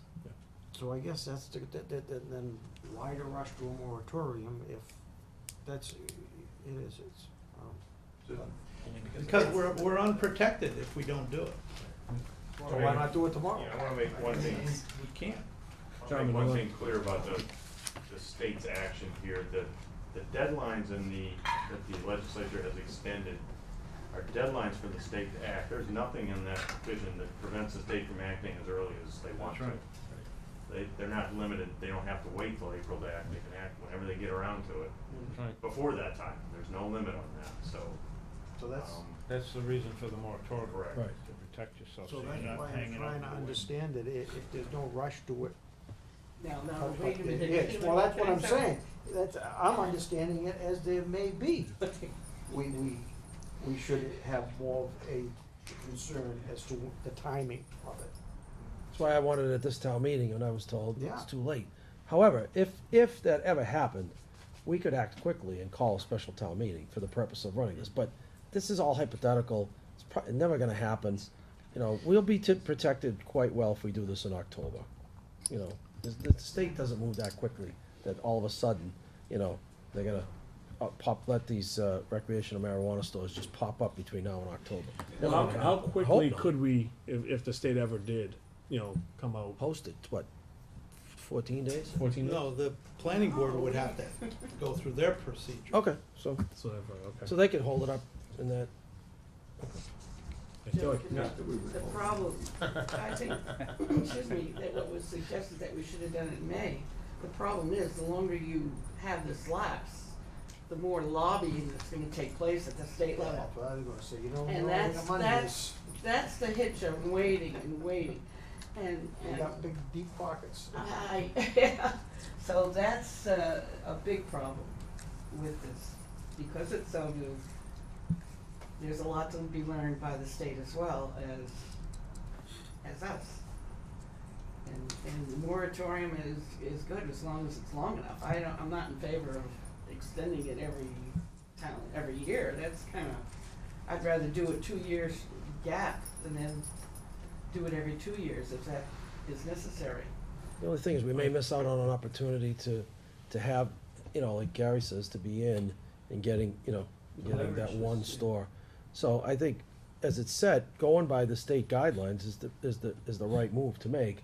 If the state extends, then we extend. If not, and we're ready to go, we roll it out and we do it. We can only act on information we have. Right. so. I don't see any light at the end of the tunnel to do it without the state's move first. They're the first process, the state. We're second. Right. But I think that, Well, this is only May, so we have between now and October to see how long we wanna push it out. If the state accelerates their timeline, we accelerate our I timeline. think the things that So we're who gonna knows? be concerned with are the things that we always are concerned with. Hours of operation, parking. Local That control. litany, local control, Comes down to. exactly. We're not gonna be, making rules about, the quality of the bud and all the rest of this stuff. No, that's, I don't know who's gonna do that. But I'm I not think gonna your do that. referendum question would be an avenue that we can consider as well. When we put this on the ballot, or the town meeting rather, for the moratorium, at that time, you can have some questions from those participants. And basically to get the feel of the town, what they really want. Yeah, that's a, yeah. That makes the Non-binding. process a lot smoother than Yeah. us coming in and saying, this is it, folks. Yeah, but not those that's called a public hearing. I would wanna see a ballot vote. You have the public hearings We'd while have to this have is in that, place. that by law, we'd have to have. Right, so the why would you need a hearings, but ballot vote? I don't see How do the, you know what the people want out there? Well, That's why you have public people hearings. voted the majority Yeah, of but by people that time voted it's- for the question. right, that's probably already been settled anyway, as far as the, Although there are towns that voted for it and have restricted. Some towns do have my non-binding backyard referendums. policy. I mean, it's a, I think you'll get just as much response at a public hearing than you will at a ballot But question. the public hearing, it's already a draft of the bylaw. We don't even have that. You need an initial opinion from the town of what they want, and then you could compose to fit what. Well, that's a moratorium, so we can figure that out. It's spoken election day. Rob, I'm sorry. I'm done. Oh, well, now I forgot what I was gonna say. As far as the current bylaw that's in place, could that be just simply a revision to that bylaw to allow recreation? No, I think it needs to be a new A one. whole new bylaw? Yeah. Or I should say commercial, that's We a problem. need to look at that, though, that's an interesting thought. I think almost regardless of what it says, the intent of a new bylaw would be clearer, and you could make the intent clearer, I think, with a standalone. Not even taking into account how the current one is written and how complicated that might be. I'm not sure. Yeah, I have to look it up to Yeah. see what it says. Mr. Chairman, if I could. Yes, So sir. I think what we should do tonight is get a opinion from the planning board on whether you'd like to see us move this moratorium forward, because the warrant article is the responsibility of the selectmen. So all it needs is a majority vote by this board, and it goes on the warrant. So, again, for me, So I've expressed, yeah, so are you guys in favor of this I've expressed my moratorium? opinion. It doesn't go, excuse me. Bylaws have to emanate from the planning board. No, back up. The moratorium? Yeah. that's coming from us, not. Yeah, but it's a zoning bylaw, so Right. it goes through the process, but it Okay. certainly can originate with the Okay. Board of All Selectmen. right, so before we go ahead, or we ask ourselves this question, do we want to see this? Where do you guys stand on it? Would you be in favor of the moratorium? Pushing it out? Bob, you already said No, my yes. position. Bob? Generally, yes, I mean, my baseline is let them do what they do. But I think that it is new, there are risks involved that are unknown. And, I think we should, proceed prudently. With caution. Yeah, so, should be slow. And Tilly? I do too, but like I said before, I don't want it to be short. I want it to be a reasonable time for us to wait for the state and for us to compose what we want. And David, I'd like to hear from our town planner, who I weigh, he's Well, a the great only- town planner. Yeah, the only thing we can do is put a moratorium in place that coincides with what the state is providing for. With what we know, right? Yeah, you can't pass laws that aren't provided for by state. They'll be So- challenged. So, yeah. So a moratorium to move forward, and planning board, we can put everything together that needs to be put together, hold a public hearing, and have the moratorium put in place, and have the fall town meeting. It's not a moratorium on our action. It's a That's what we're moratorium. In the meantime, we could be working on, Yeah. Yeah. watching what the state says and be It's to working on a protect plan. the town from. Right. Right. If something crazy pops up, then we react. Right, absolutely. I mean, to really simplify it, we just wanna put a moratorium in place so that we're not blindsided when the applications can start coming in. So we'll be protected with the moratorium until the end of June. And then, in the meantime, we can work on, Start our work. we can work on our own draft of We can start our work. allowing Yeah, one. overlay district, that type of stuff. Yes, we will need to make. And I think as, you know, we vote on it, I think as always, communication will be vital, okay? In terms of maybe throwing some ideas, you know, across, you know, to each board, suggestions, you know, more conversation. You know, certainly if we're gonna do this, you know, we wanna make sure it's, you know, inclusive of everybody's thoughts, as well, so, do we wanna poll this board as well? That's up to you, Mr. Chairman. Yeah, I mean, I think I'd like to, just to be fair, you know, with the planning board, so they know, you know, where we're at too, so, Doug? Yes, go forward on the moratorium. I'm certainly a yes. Steve? Yeah, I'd be in favor of it, so once we open up the warrant for fall town meeting, I'd be in support of approving it. Okay, David? Definitely. Yeah. I need a question, and that is by the meaning of the moratorium, by what we're doing, is this not gonna say that we are banning the sales, we are just putting a temporary hold? I mean, is that sort of how it is gonna be? Yeah. So we're just saying, we need time to plan. That's right. When the planning's done, then the decision will be made. It'll be worded like that in the purpose of the bylaw moratorium. That is correct. I'm okay with moving that way. So I think we're unanimous, on that, so, but, you know, again, you know, I would urge that, we keep open communication, you know, between the boards. And if there's anybody with any thoughts, anything more to add, you know, we can certainly communicate that to you guys and, you know, and vice versa. Mr. Chairman, one quick suggestion is that also to let KMP know if any changes come about that, obviously, we're gonna wanna know, you know, what's going on, and probably through the town planner and the town administrator. Absolutely. Yeah, so, Should we at the same time, though, be considering the sales tax thing for this fall? Not if we have a moratorium, no. Well, the way it read, it said that could change if you don't enact it. The thing is, I don't think that you want to establish a base number So I guess when the state may come out and say you can charge X. I guess we'll keep that Up to referred X. to KP You to know, so keep why, us informed. I mean, what's your opinion? Opinion about what? The sales tax. Act quick or wait and see? I don't have an opinion on that. I think that's a policy question. I think you articulated on a policy basis. The state may amend that. It may not be 2%. You may have acted, you may have to come back and act again. So, on the other hand, obviously, if you enacted it at fall town meeting, it'll be in place if and when they're allowed in the town. John? You can probably get away with a blanket statement Yeah. whereby that it complies with state-approved maximum revenue production, Right. whatever it ends up being. Yep. Agreed. Agreed. I Doug? agree with that, yeah. Any more discussion? We just need to adjourn when you're ready. Yes, well, everybody okay? Okay. I don't think we need a vote, we just poll, you got an opinion, I guess, from us, that's all. Yeah, I think that the whole point Because it's more now- was for it's now in your conversation. hands, I Ball's in guess. our court right now. Yes. We'll try to make some of your meetings, I guess. Motion to adjourn, do I have a second? Second. All in favor? Thank you all. I appreciate Thank you so much for taking the time. Good call. Mr. Chairman, I make a motion, we have a 3-minute recess. All those in favor?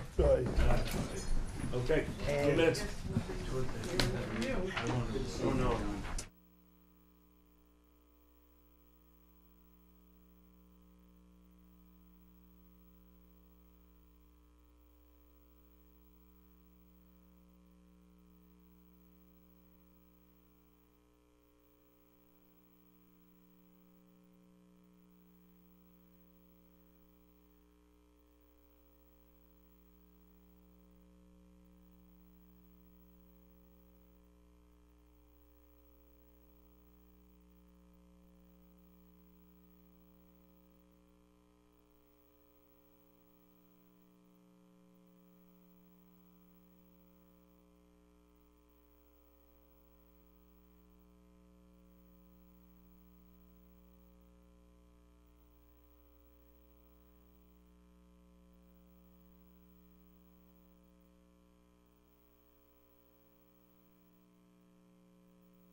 All right, welcome back, everybody.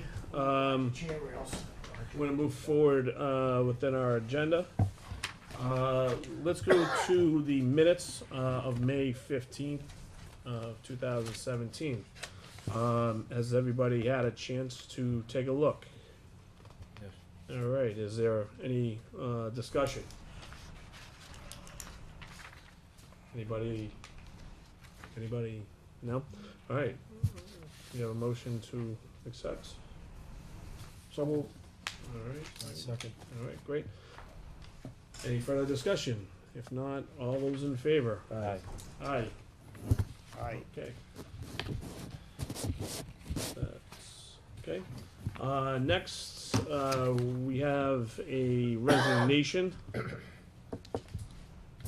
of Nick Fights from Concom. Mike, do I have to read that? No. No? Okay, so, to Mr. Fights, thank you so much for your time. We certainly appreciate all you did on that board. Wish you luck. Anybody would want to step up out there to take his place, please let us know. All right, moving on. Let me see. Did that, that's... All right, I think that brings us down to the town administrator's reports. Mike? Take it away. Sure. If I could ask you to look at the line item transfers first. That way the chief can go home. The plan was to have the finance committee here too, so they could vote on them as well, and also handle some reserve fund transfers. We had two and lost two. Yeah, but they couldn't get a quorum together. The line item, the line item transfers require both boards to vote on them. There's a memo from me to the board in the outlining the 3 line item transfers. The first one is just to move excess salary money from Parks and Rec to from their salary line to their expense line. Okay. The second one is similar. They have excess salary money, and the chief could speak to this if you have any questions, but he'd like to transfer $20,000 from salaries to expenses so he could buy some air bottles that are soon to be expired, since we weren't able to get them through the CIP program this year. I think they all expire in 2018. So this is just gonna be a down payment on some of them. But at least it's better than nothing. It's at the end of the, This is different, Mike. Was here, as a matter of fact, it's sideways. Was no, police- keep scrolling. Keep on going all the way down. All right, sorry, my bad. Modern technology. Got me screwed up. Sorry. You got that? Yeah, I got it. Chief, is there anything you wanna add on that? Yeah, basically between, and Mike's right, we're gonna try to buy some more models, because next year I'm under a federal mandate. Our SCBA bottles, every 15 years, they have to be retested, federal mandate. We hydro test them every 5 years. So, when they get to the 15-year mark, the minute you use them and you drain the air out of them, you can't refill them after 15 years. And also, with my repairs, apparatus repairs, just looking to take some of that money to get through the end of the year as well. Because over half my operating budget was repairs, maintenance, and operating costs for apparatus this year. We had some major breakdowns on the apparatus this year, so, but if we can accomplish that, we'll be able to get through the end of the year. Chief has a percentage of how many you need. How many can this buy you? We bought 10 last year on the line item transfer, and we're looking to buy at least 5 more. That'll give us 15. We have approximately 30 packs in the department. We need 60 bottles total, because we should have each pack has a bottle, and then there's a spare to go along with it. That's standard. So you need to replace 30 next year? Yeah, most likely. Yeah, I've got the list at the station, and we have an inventory of our bottles. The last time they've been, the date of their manufacture, which is the beginning of the 15 years, and then we have it broken down as to when the next hydro date is, and then when it's going to expire. So you need 30 by next year at Yeah. what, about $5,000 a pop? No, they're about. My vendor's going to keep it at about the same price, so $895, something like that. Per bottle? For a bottle. So we're gonna try to get as many as we can, but at least we're gonna be looking for 5. Cause I still need the, I had a vent saw, ventilation saw, So this 20,000 is not all for the bottles? no. Oh, it's okay, because operate- I thought I was doing the math wrong. Okay. No, part of it's operational to get through the end of the year, cause Okay. cause the repair budget got blown out of the water due to the excessive breaks down. Okay. And, I'm gonna try and buy as many bottles as we can, and I need a vent saw as well, that we lost over the winter. It was a 25-year-old vent saw that finally had enough. So Okay. we're gonna try to, we're doing a demo in a couple of weeks of them. Okay. Mike? And lastly, we tried not to over budget as much as we can. And in this case, and every year I seem to come to you at the end of the year to cover our medical insurance. It's hard to estimate exactly how many people are going to sign up for exactly what. Some people who didn't have it the previous year pick it up. Some people change their status from a single to family coverage. And sometimes we get a new employee. So in the past, we used to have anywhere between $100,000 and $200,000 more than we needed, and nobody seemed to really mind because it would go to free cash at the end of the year. But with budgets so tight, as Renee mentioned, we budget very tightly, so we keep it as tight as possible, and then we're allowed to, at the end of the year, find some unexpended money. And in this case, some of these interest costs were only estimates, and we didn't get the final Pembroke bond out this year.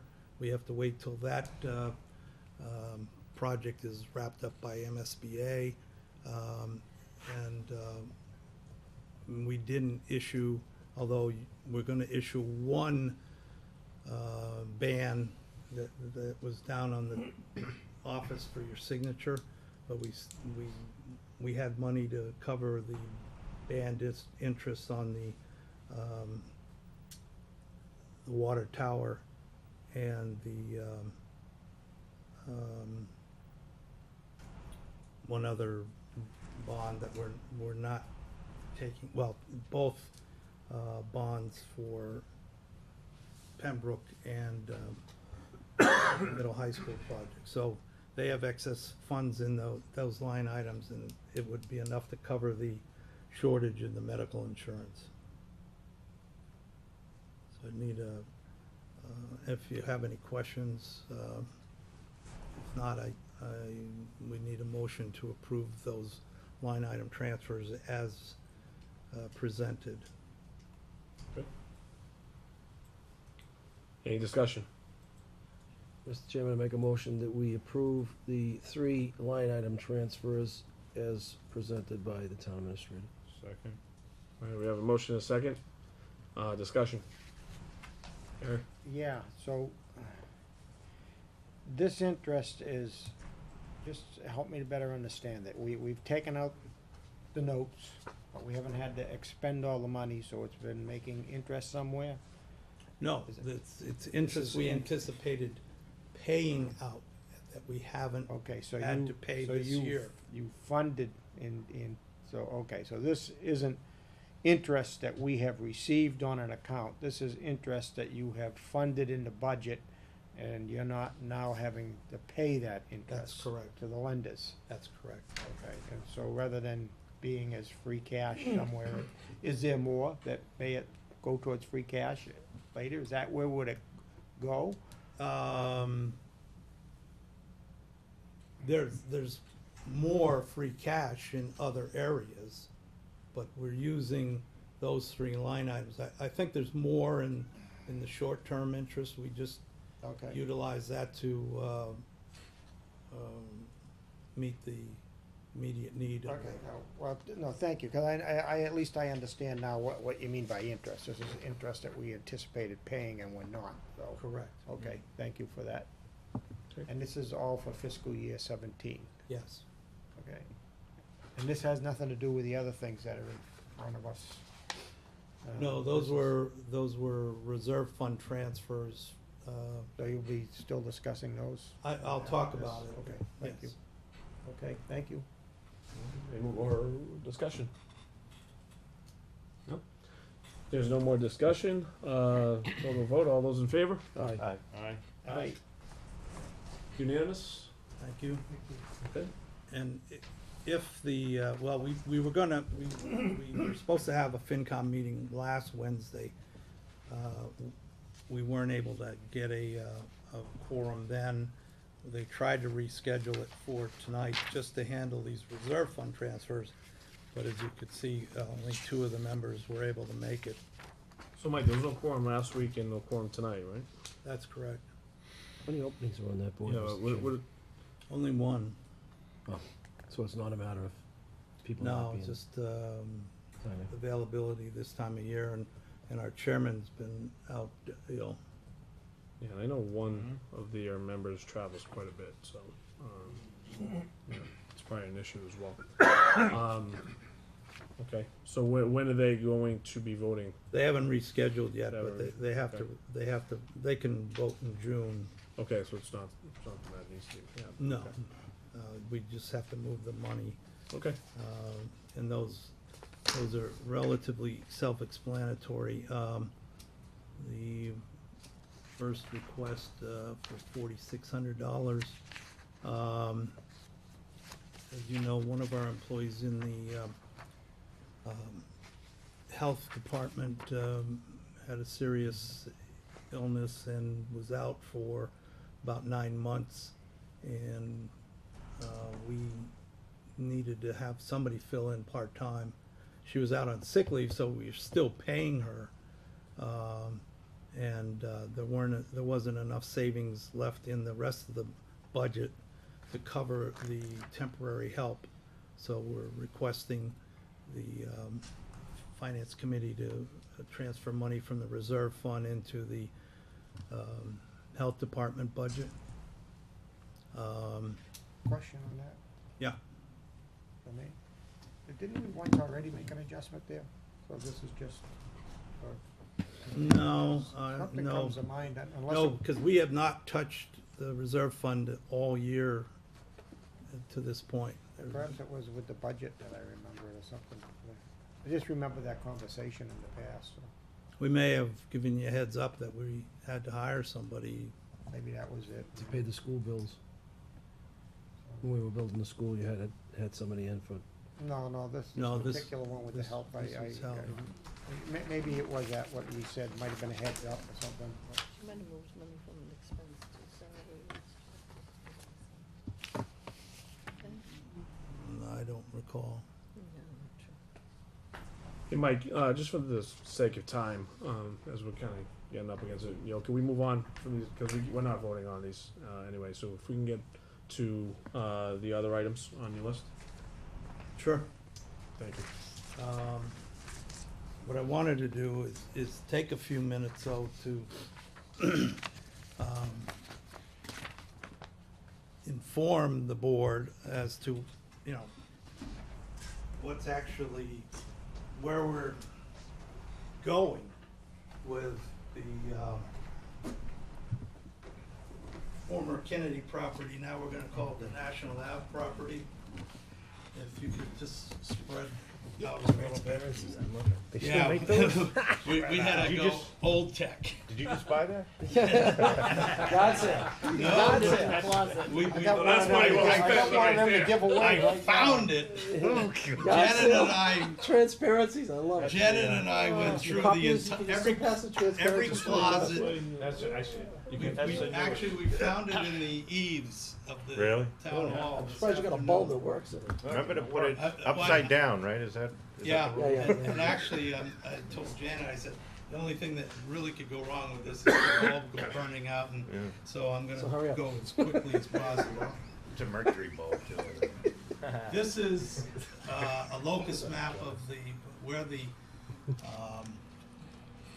property is located. It's 14-7 right here. We now own that. There you can tell its location. It's upside down, Mike. That's East Main Street here. Where's my pen? National Way. Yeah, and then on National Way. Now, what's one of the conditions of the property is it has no access. There's a very tiny place right here. It's about 100 feet, and that's technically the access of property. But as you can see, it's in direct, you'd have to cross a wetland to get there. There is, and I'll show you on another map, there is a right-of-way up this, on this property. This is where the cement property is. And then up here, this is a Metaltronics plant, and they have a driveway here.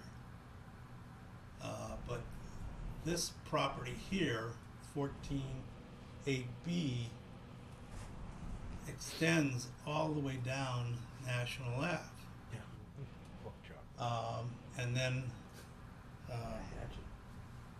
And then we have this is the Raleigh town line. We are investigating, and part of that part of this property is in Raleigh. This part is not there. That I mistaken this bump for that bump. So the property line is right there. So the property line is the town line, what you're saying? At this point. Okay, but the other bump is. Yes, this is not there. Alright. So that's your general location. I will be meeting with the owner of this property and his other properties. He owns 14-8C as well. To talk about access to 14-7 and any other options that may be available to the town. This gives you a better look of the actual property. This is a wetlands map. By the way, Mike. Yeah, well, It's on the I PDF wanted file, to, anyway. I wanted to orient it the same way.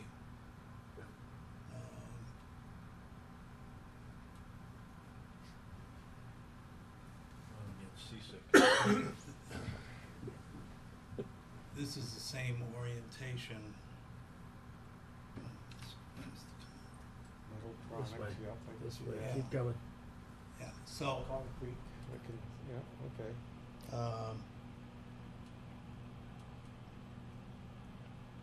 and what this shows you on this property is a major wetlands right in the middle. This whole property is 26 acres. But it's basically bifurcated by the wetlands.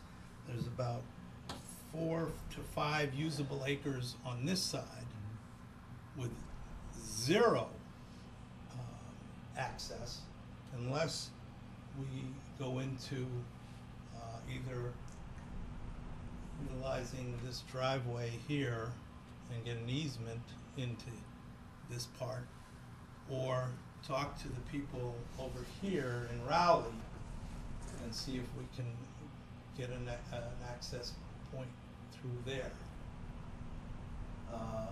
Likewise, you know, we could try to get the Metaltronics access point, or, you know. Question to the easement, if I may? Yes. Did that run with the property, or was that with the? No, there are no easements on this Okay. property. Oh, okay. We would have to acquire them. Okay. Mike, what's the possibility of that little handle of the pork chop lot where the owner would donate that to the town? Well, it's under tax title in Rowley. So somebody'd have to pay the taxes to Rowley. Yeah, but that piece isn't, No, I think he's talking No, about. the where spike there is strip open that he's the space. talking spikes. Oh, yeah, that's what we're talking about Yeah. to him, yes. Okay, That's so- one of the main reasons for discussing with him. He, according to Steve Przemski, had offered it to the town as a donation several years ago. Mhm. But nothing ever happened. But it's right in front of the wetlands though, so could we still use it as access? If it's right in front of, Yeah, they do. can you put the others, can you go back on your PowerPoint presentation Wait, here? I got it And- here. Yeah. Huh? There's plenty of dry land over here.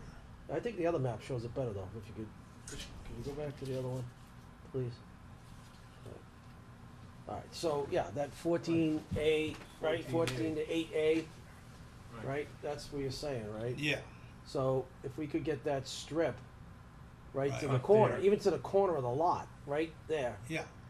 I mean, it's not a lot of land and it's no real value to that, to this, so that wouldn't interfere with the wetlands, we could get right in over there. Right, and that's what we're Understand, gonna okay. attempt to do. Alright, good. So, you'd have about 10 usable acres here, and about 4 usable acres here. This, going back to this one,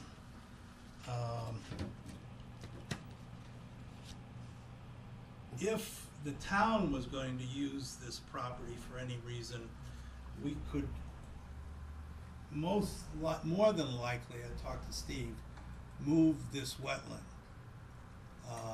And see, these are the buffer zone, so right now, this property, you can't, this is the 100-foot buffer. So you're severely restricting this property here. But if we could actually, with permission, if we used it for municipal purposes, the board, the Concom would be more than likely, or more likely to allow us to move that wetland, and all what we would do is expand, you know, another wetland, to, you know, keep the balance. So, that's, and there's another issue besides the actual, access. Some of this is in a flood zone here. But actually, I think this is the flood zone, this very faint line here. That's the flood zone. We could, with the engineering data we have right now, this is a flood map. These little marks are elevations, and we could move the floodplain back in this direction and get more usable land here too. How old is that floodplain, Mike? Cause I know all the flood maps were redrawn. They're new, Are they? but Okay. they're not very, the federal government didn't, they were rather arbitrary. So the chances of us being able to move that back is good. Mhm. So we've got access, we've got water. And then we're talking about the different uses that are allowed there by zoning. I asked our zoning administrator to give me a memo on what is allowed on that property by right. This is the memo that he gave us. Here, I gave you a couple of them. Yeah.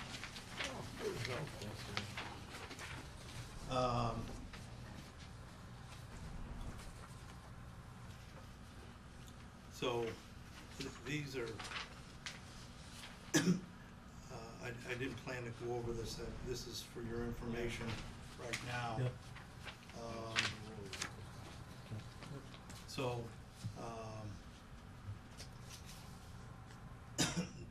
those are the uses. Now, the other big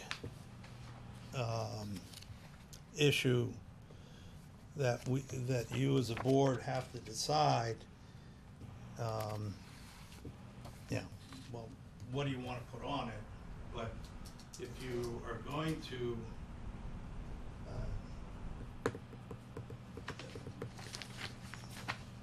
get rid of the property, put it out for sale, because it was taken by tax title, we're restricted by law on how to get rid of it. Basically, there's two options. We can auction it off to the highest bidder, or dispose of it under 30B, the state procurement law. And we could do a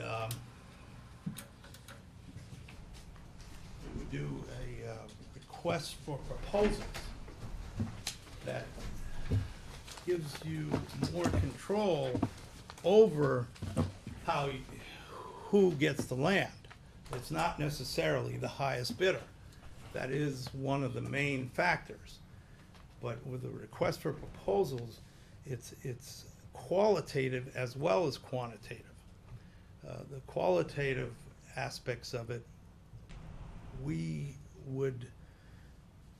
could say, for instance, if you're, in the bid documents, the successful bidder would be the one that, on top of what their price is,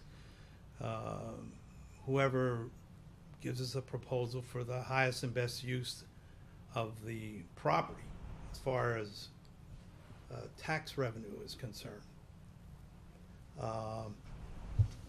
And you could say what you don't want on there too. Now, the more you limit it, you may be at the same time lowering, the return that you're going to get selling it, but you know you're going to have a good owner there with a good product. For instance, in the uses, it said, concrete crushing, and the previous owner actually got A&R, approval not required, from the planning board to have a concrete crushing plant there. Now, a concrete crushing plant, I would guess, I know is, going to pay a lot less taxes than an office building.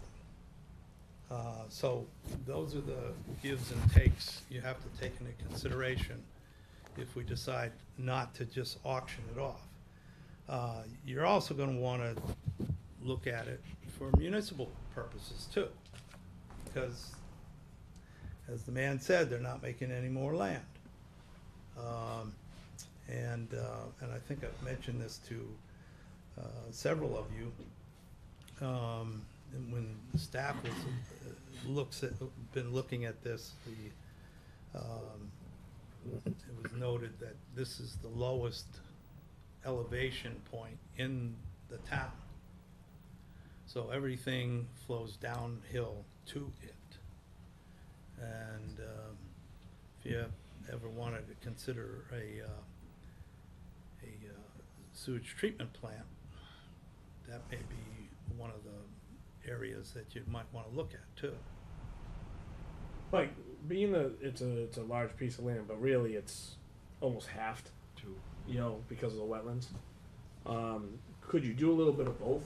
You know, could we go to RFP for one section, part of the land, and then, you know, we can do something like that on the other piece of land? Yeah, you would subdivide the property, basically. Right, I mean, so there are no laws. Yes, against no, it. that, we would go to the planning board and ask for subdivision to, you know, just cut it in half. Alright. And literally cut it down the middle of that wetland. And so, and, you know, keeping it for municipal purposes, you could use it for multiple uses. And even if somebody were to buy the 10-acre Highland part, they could request multiple buildings on that lot too. Yep. Okay. Steve, I know you had a question. Yeah, I have a process question. So, being on the Economic Development Committee, I think that we're focused on this property and trying to come up with ideas and kind of get our arms Dedicated wrapped meeting around. to it. Yeah, we have one meeting coming up, I think, on June 6th. That's The 7th, I think. the 7th. That's completely dedicated to this topic. Seeing that the board, or our board here, has ultimate decision, right, on what we're going to do with it, I think it may be beneficial, and it could be too early to poll, I'm not sure, but to get an idea of what direction the board would like to go, so when we go out and try to figure out what the best use, and, you know, we have some idea of what the town is looking to do, so. Well, I think, that- my opinion, I think we're premature in doing that. You know, I think there are a lot of steps leading up to, you know, what we want to do with it. You know, we have had, you know, the land for a small amount of time, and it's going to be important, a very important decision for the board, you know, to come up with, you know, different alternatives. I think now we're in a point where we probably want to just come up with ideas and not so much, you know, I don't think we're ready for a poll of anybody in terms of really what they want to do. But Mike, I know, you know, I know there are some steps that Mike has to take, you know, right now. I mean, we need to first go to this other gentleman and make sure we can secure, you know, that piece of land in the front. I mean, I think that's vital, you know, to this. I think there's also some other due diligence that Mike has to do on his end, along with our town planner, conservation, and zoning. Thank you. So, you know, I think that, you know, in time we can certainly poll. All right, I just think it's a little premature for that. I think we really have to take our time with any decision. You know, we have to make sure, you know, we're going at a good speed. And, you know, I've used the term, you know, a few times, you know, we can't get over our skis on this, you know, because, you know, when that happens, we, you know, fall flat on our face and we do things that, you know, we shouldn't be doing. So, from that standpoint. Is it the pleasure of the board then that we explore all opportunities then, including the sale of the? Oh, at this point, I think, you know, absolutely. Okay. We certainly have to do that. Can I chime in on this? So I had a conversation with Peter Milano from the State Office of Economic Development and mentioned that we required this lot. And I just asked him if they would come in and just have a meeting with us to kind of go over what other cities and towns have done with similar type properties. So that invitation has been extended from them. They said they'll come in with the whole crew. They felt like maybe we should meet as a joint meeting with economic development, with planning, and with the selectmen, just to give us some ideas, what other successful, you know, cities and towns have done successfully with these lots. from skating rinks to parking lots to whatever it is. So I think we should take them up on that offer at some point, just to come in and give us, you know, the success stories or best practices of Agreed, the others. absolutely. And incidentally, to piggyback on that, and I don't know if Mike, if you followed up with Senator Tarr's office, I got a call from Senator Tarr's office, I think on Thursday. He was gonna put a budget amendment on the Senate budget for $50,000 for us, for the town of Georgetown to, for economic development money, to talk about how we could do some better things with the downtown. If we were going in the direction of the sewage treatment plant idea, that certainly we could use if that got in. I don't know, if you confirmed from No, his I officers? didn't have a chance I'll try to to follow talk up to him today. tomorrow, to see if we got this money. So we've got some help. We've got, you know, we can't. David, we don't have would to that go- money be used towards the planning of that, or towards the actual The plan, project? the that's- process, in Okay. other words, the feasibility type Feasibility. stuff. Yeah. Because I would certainly want to see if the state could help from a There's gotta be- infrastructure standpoint. Yeah, and especially if we were gonna do, again, and I don't wanna get stuck on a specific use, but if we were gonna do sewage treatment plant, there has to be money out there, both federally and state, to help us accomplish that, besides just doing a betterment assessment to, you know, to the residents and businesses in the downtown area. So again, we're way ahead. I don't wanna put, like Joe said, that's way ahead of where we should be. But maybe just to get some ideas. But well, that's the thing. Those are some thoughts, and, Right. and they're good ideas. You know, something that we can certainly talk about. So, Gary. Yeah, if I can chime in on that, because you went, I was gonna ask, has the water department shown any interest in it? Because I don't know how to treatment, and I heard that discussion earlier, but I also think somewhere in that area is Rowley's well fields. So, Yeah, I don't know. I mean, that was you know, just, and so that was idea. why I was thinking, it has I don't know where our water department is with their futures of well fields and that, but I thought at one time that they had thought about something in that area. But they have I a know lot. that would bring in zero revenue, but on the other hand, if it improved water quality and the amount of water. So I mean, I think we need to be in touch with them also, just to see if there's any interest there. Well, I think everybody, Yeah, no, you know, we've all can got different certainly ideas. have, Yeah. you know, input into it. I think that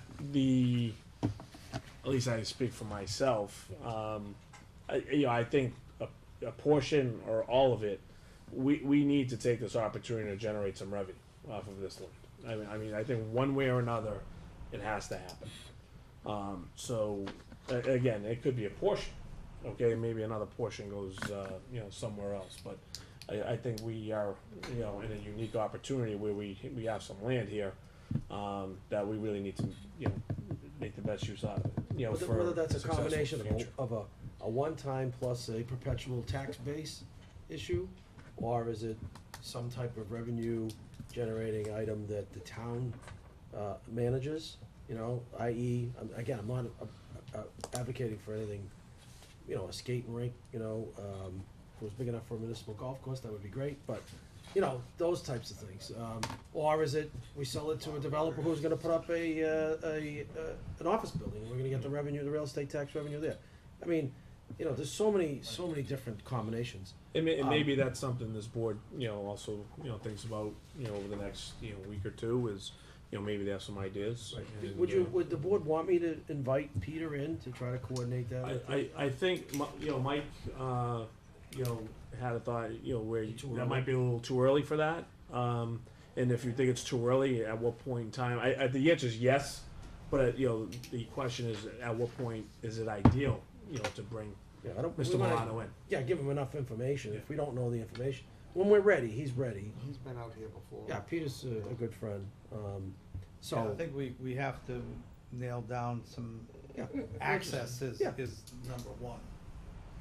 And Mike, maybe you can talk to you know where we are in terms of process. You know, I know you have that challenge now for talking to this gentleman about, you know, that land, but there's also a couple of I know you wanted to do something to go out there, you know, kind of even walk it a little bit.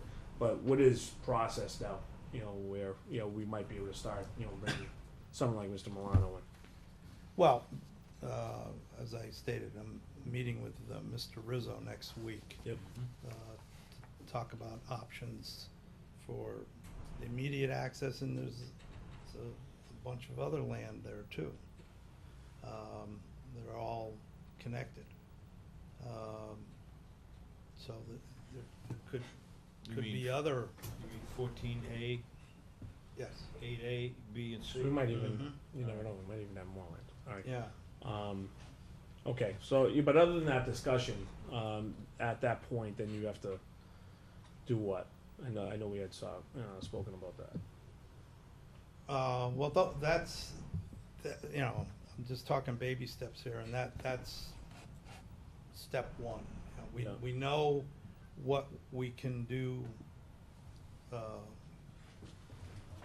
know, what the zoning board would allow. We know how we can dispose of the property, but we have to know what we wanna do with the property before we figure out how we will go about that disposal property too. Disposal of it, disposition of it. When you go out there, though, are all four of you guys going out there? Well, 'Cause I think you wanted opinions. I think that's what yeah, you. well, wanted. Steve and I have been out there. I think you all know we have a guest squatting on the land. He's got until July 30th to remove himself. So that, I guess that's the first part. And work on, you know, there is no access to that other piece of land, the 4-acre part of the land, so we're gonna look into accessing that too. It's all about access at this point. Okay. All right. Hold on, did you have a question? Well, I thought just you wanted had- to state, because there's, the wetlands cuts that land into those two parcels. If we can get access to that 4-acre spot, then we have a lot of latitude to just subdivide and be able to use the other, like you had mentioned, Mhm. you know? And I just think that it would be, it's a good thing to be looking at right now. Yeah, the other two, I mean, there are two things certain. The ZBA has never granted a variance, and they're not predisposed to granting variances. And the Concom has never granted a wetlands crossing. So those are other limitations to this property as well. Well, and certainly communication, you know, with those boards will have to, you know, come as we, you know, kind of figure this all out.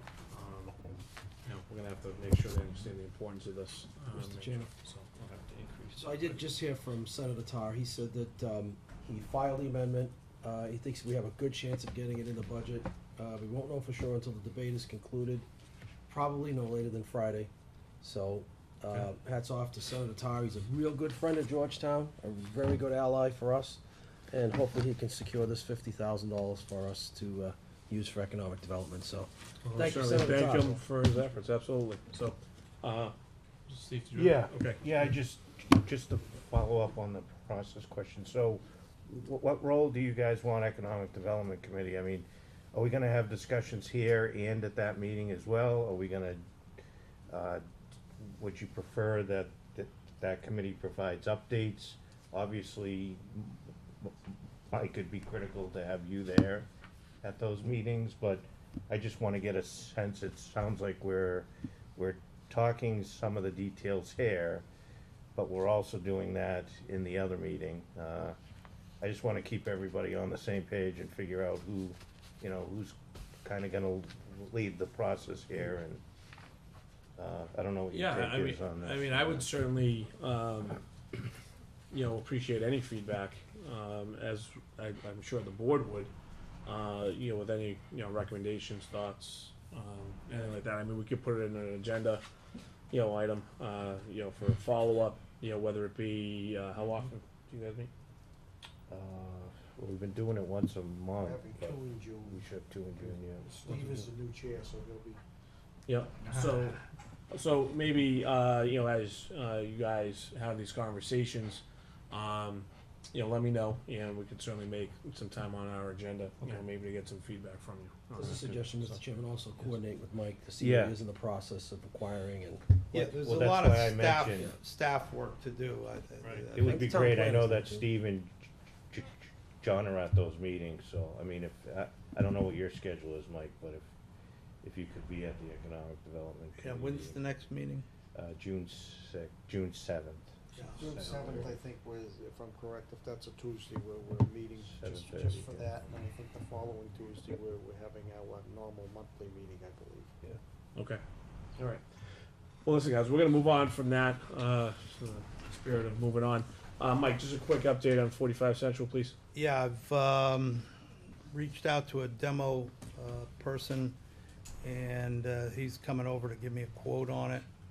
And I have also made initial contacts with an abatement company. They have to, before it can be demoed, there has to be, there has to be an assessment Asbestos. of asbestos. And depending upon what they find, an abatement of it too, before it can be demoed. But that's, got those contacts going. Okay, all right. What kind of time frame we have on that? Well, I'm gonna be on vacation starting tonight, so I won't get, I should have information for you on the 12th. That's our next meeting. You were doing, okay, Yeah. that's fine. That's kind of what I was getting at. All right, so we'll put that on the agenda, for some kind of update. Okay. Any questions on that before we move forward? No? Okay, great. All right, Mike, thank you very much for that. Actually, before I move on to the Selectmen's report, Doug, I know you have something to add on Memorial Day. I just wanted to concerns? update on Memorial Day, because there's been a couple other events. On Thursday, May 25th, all veterans are invited to the Pembroke School Memorial Day presentation. That will begin at 9 a.m. That's Thursday, May 25th. It's a really good event. They usually get a couple hundred people there. Then on Friday, May 26th, the middle high school at 8 o'clock in the morning also does a Memorial Day presentation. All veterans, it's important that you go. And I just wanted to run through the other schedule of events. Thursday, May 25th at 6 o'clock, we place flags at the Harmony Cemetery and Union Cemetery, as well as the old Byfield Parish Church Cemetery. And then on Monday, May 29th, veterans will meet at the Park and Ride at 7:45 a.m. The bus will leave at 0800, and we'll do the ceremonies at the three graveyards. Monday, May 29th at 9:30, we assemble at the middle high school for the commemorative march, and then we leave there at 10 o'clock to go to the Public Safety Building, Civil War Memorial, and Harry Murch Veterans Park. Now, looking at the long weather forecast, the last I saw, there was a 46% chance of rain on Monday, the 29th. If that happens, it will be inside again. And it will be at the VFW, which would be 10 a.m. If there's any questions, you can get hold of me through this office, and we'll go from there. But let's have a good Memorial Day. Thanks. All right, thank you. I've been asked to, it's not on our agenda. Mike, can you give us any kind of feedback on this notice from Mello, to expand? I mean, it looks like, it's the first I've seen of this, and the meeting's tomorrow. Did anybody else get this in an email? I don't. He's been into town hall and talked to all departments, just as a courtesy. He's not ready for prime time yet. He's just going to the state to see if they would approve what he wants to do. Basically, he's going to put a, I think it's a 75 by 75 metal building pretty much in the geographic center of the property right now. As it is now, he's got a three-sided building right on the property line, just about, so he's gonna move that out. And try to separate the commercial side of the business from the residential side.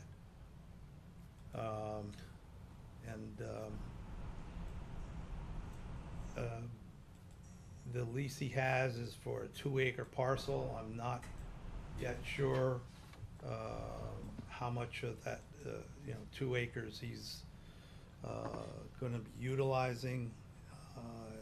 He may want to expand on part of the, none of his operation is on the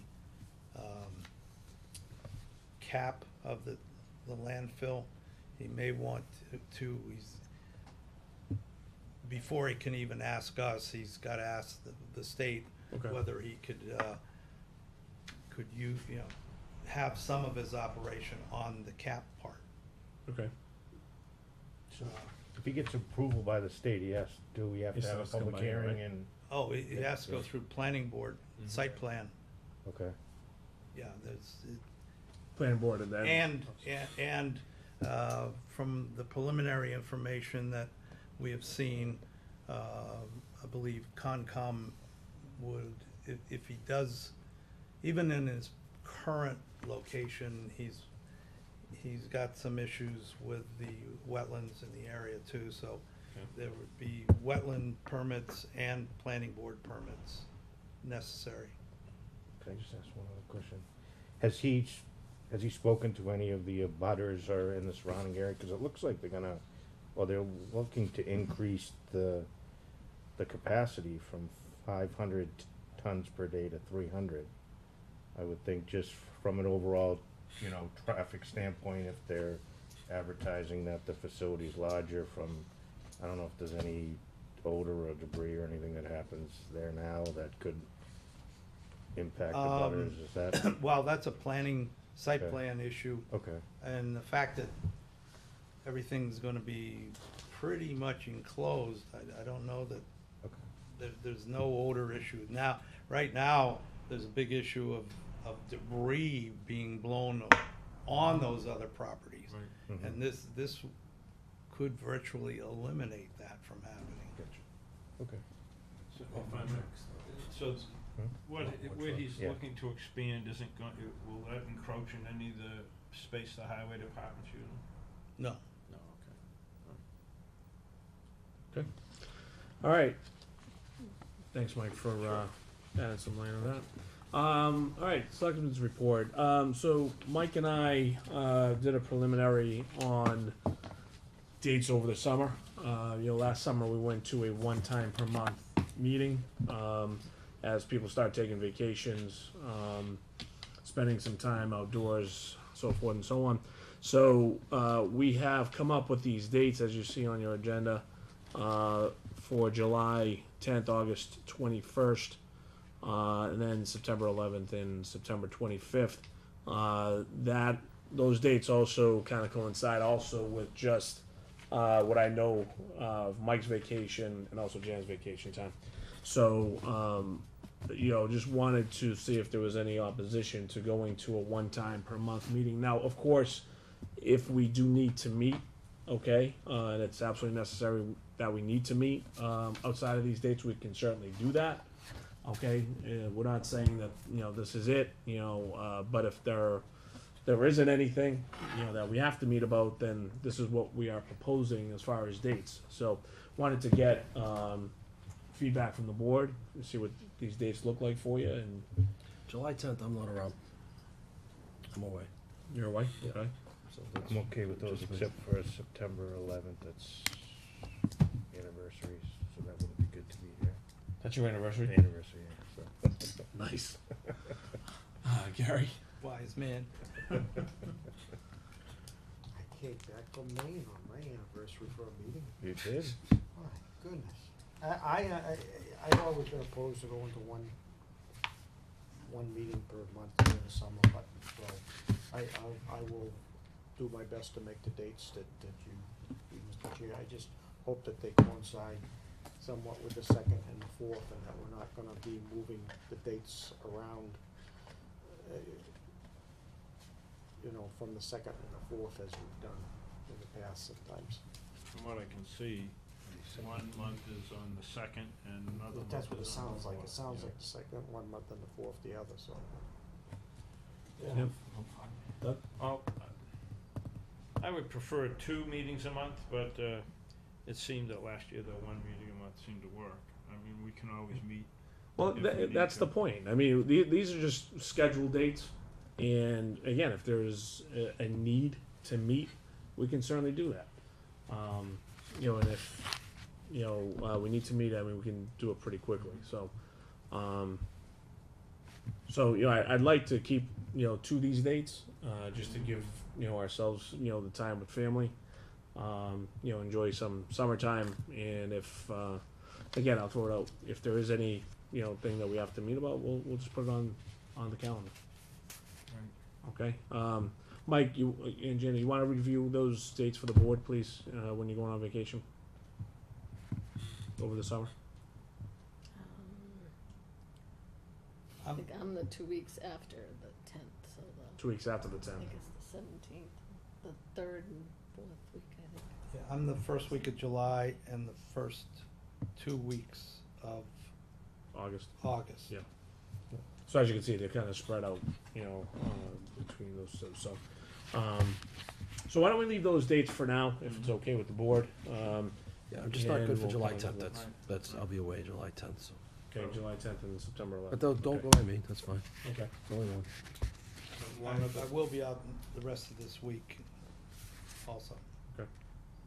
Just one other thing, tomorrow is the volunteers Appreciation breakfast. appreciation breakfast at the senior center? Yeah, 9:30, senior center. 9:30. Okay. Anybody else? And who will be Yeah. going to graduation? I'll be away. Oh, yeah, you're gonna be on. I wasn't planning on it. Graduation's on I'm June out of 3rd. town. Yeah, I was not It's planning June it. 3rd? Yeah. Okay. Should one of us be there? Yeah, I was there, I'm gonna go. Doug and I were there last year. Generally, the chairman goes, generally speaking. The chairman, right? One of those hidden duties of the chairman, Mr. Chairman. I'll tell you about that one. Didn't tell you that one. I mean, am I just... Nice, right? Oh, you have to sign and give out the diplomas, not like it. That's the answer to everything, if in doubt. No, I mean, am I just showing up, or do I have to do... You should have got an invitation from Rudy Cudmore. Check your email and see if you got it. You know what? Now that I think what I did. Okay. I'll have to check. I just Doug don't and know I what have. fried, so wear a hat Yeah, or some we sunscreen. fried. We Wear- fried last year. I'll just have to see what I have on my agenda that day. I know I have my son's baseball game, but that's later in the day. That's at 5 o'clock, so Steve, you can Skype in. I should be able to do it. So, all right. Anything else? Anybody? Any further discussion? If not, motion to adjourn. So moved. Second? All right. All those in favor? Aye. Good night, everyone. All right.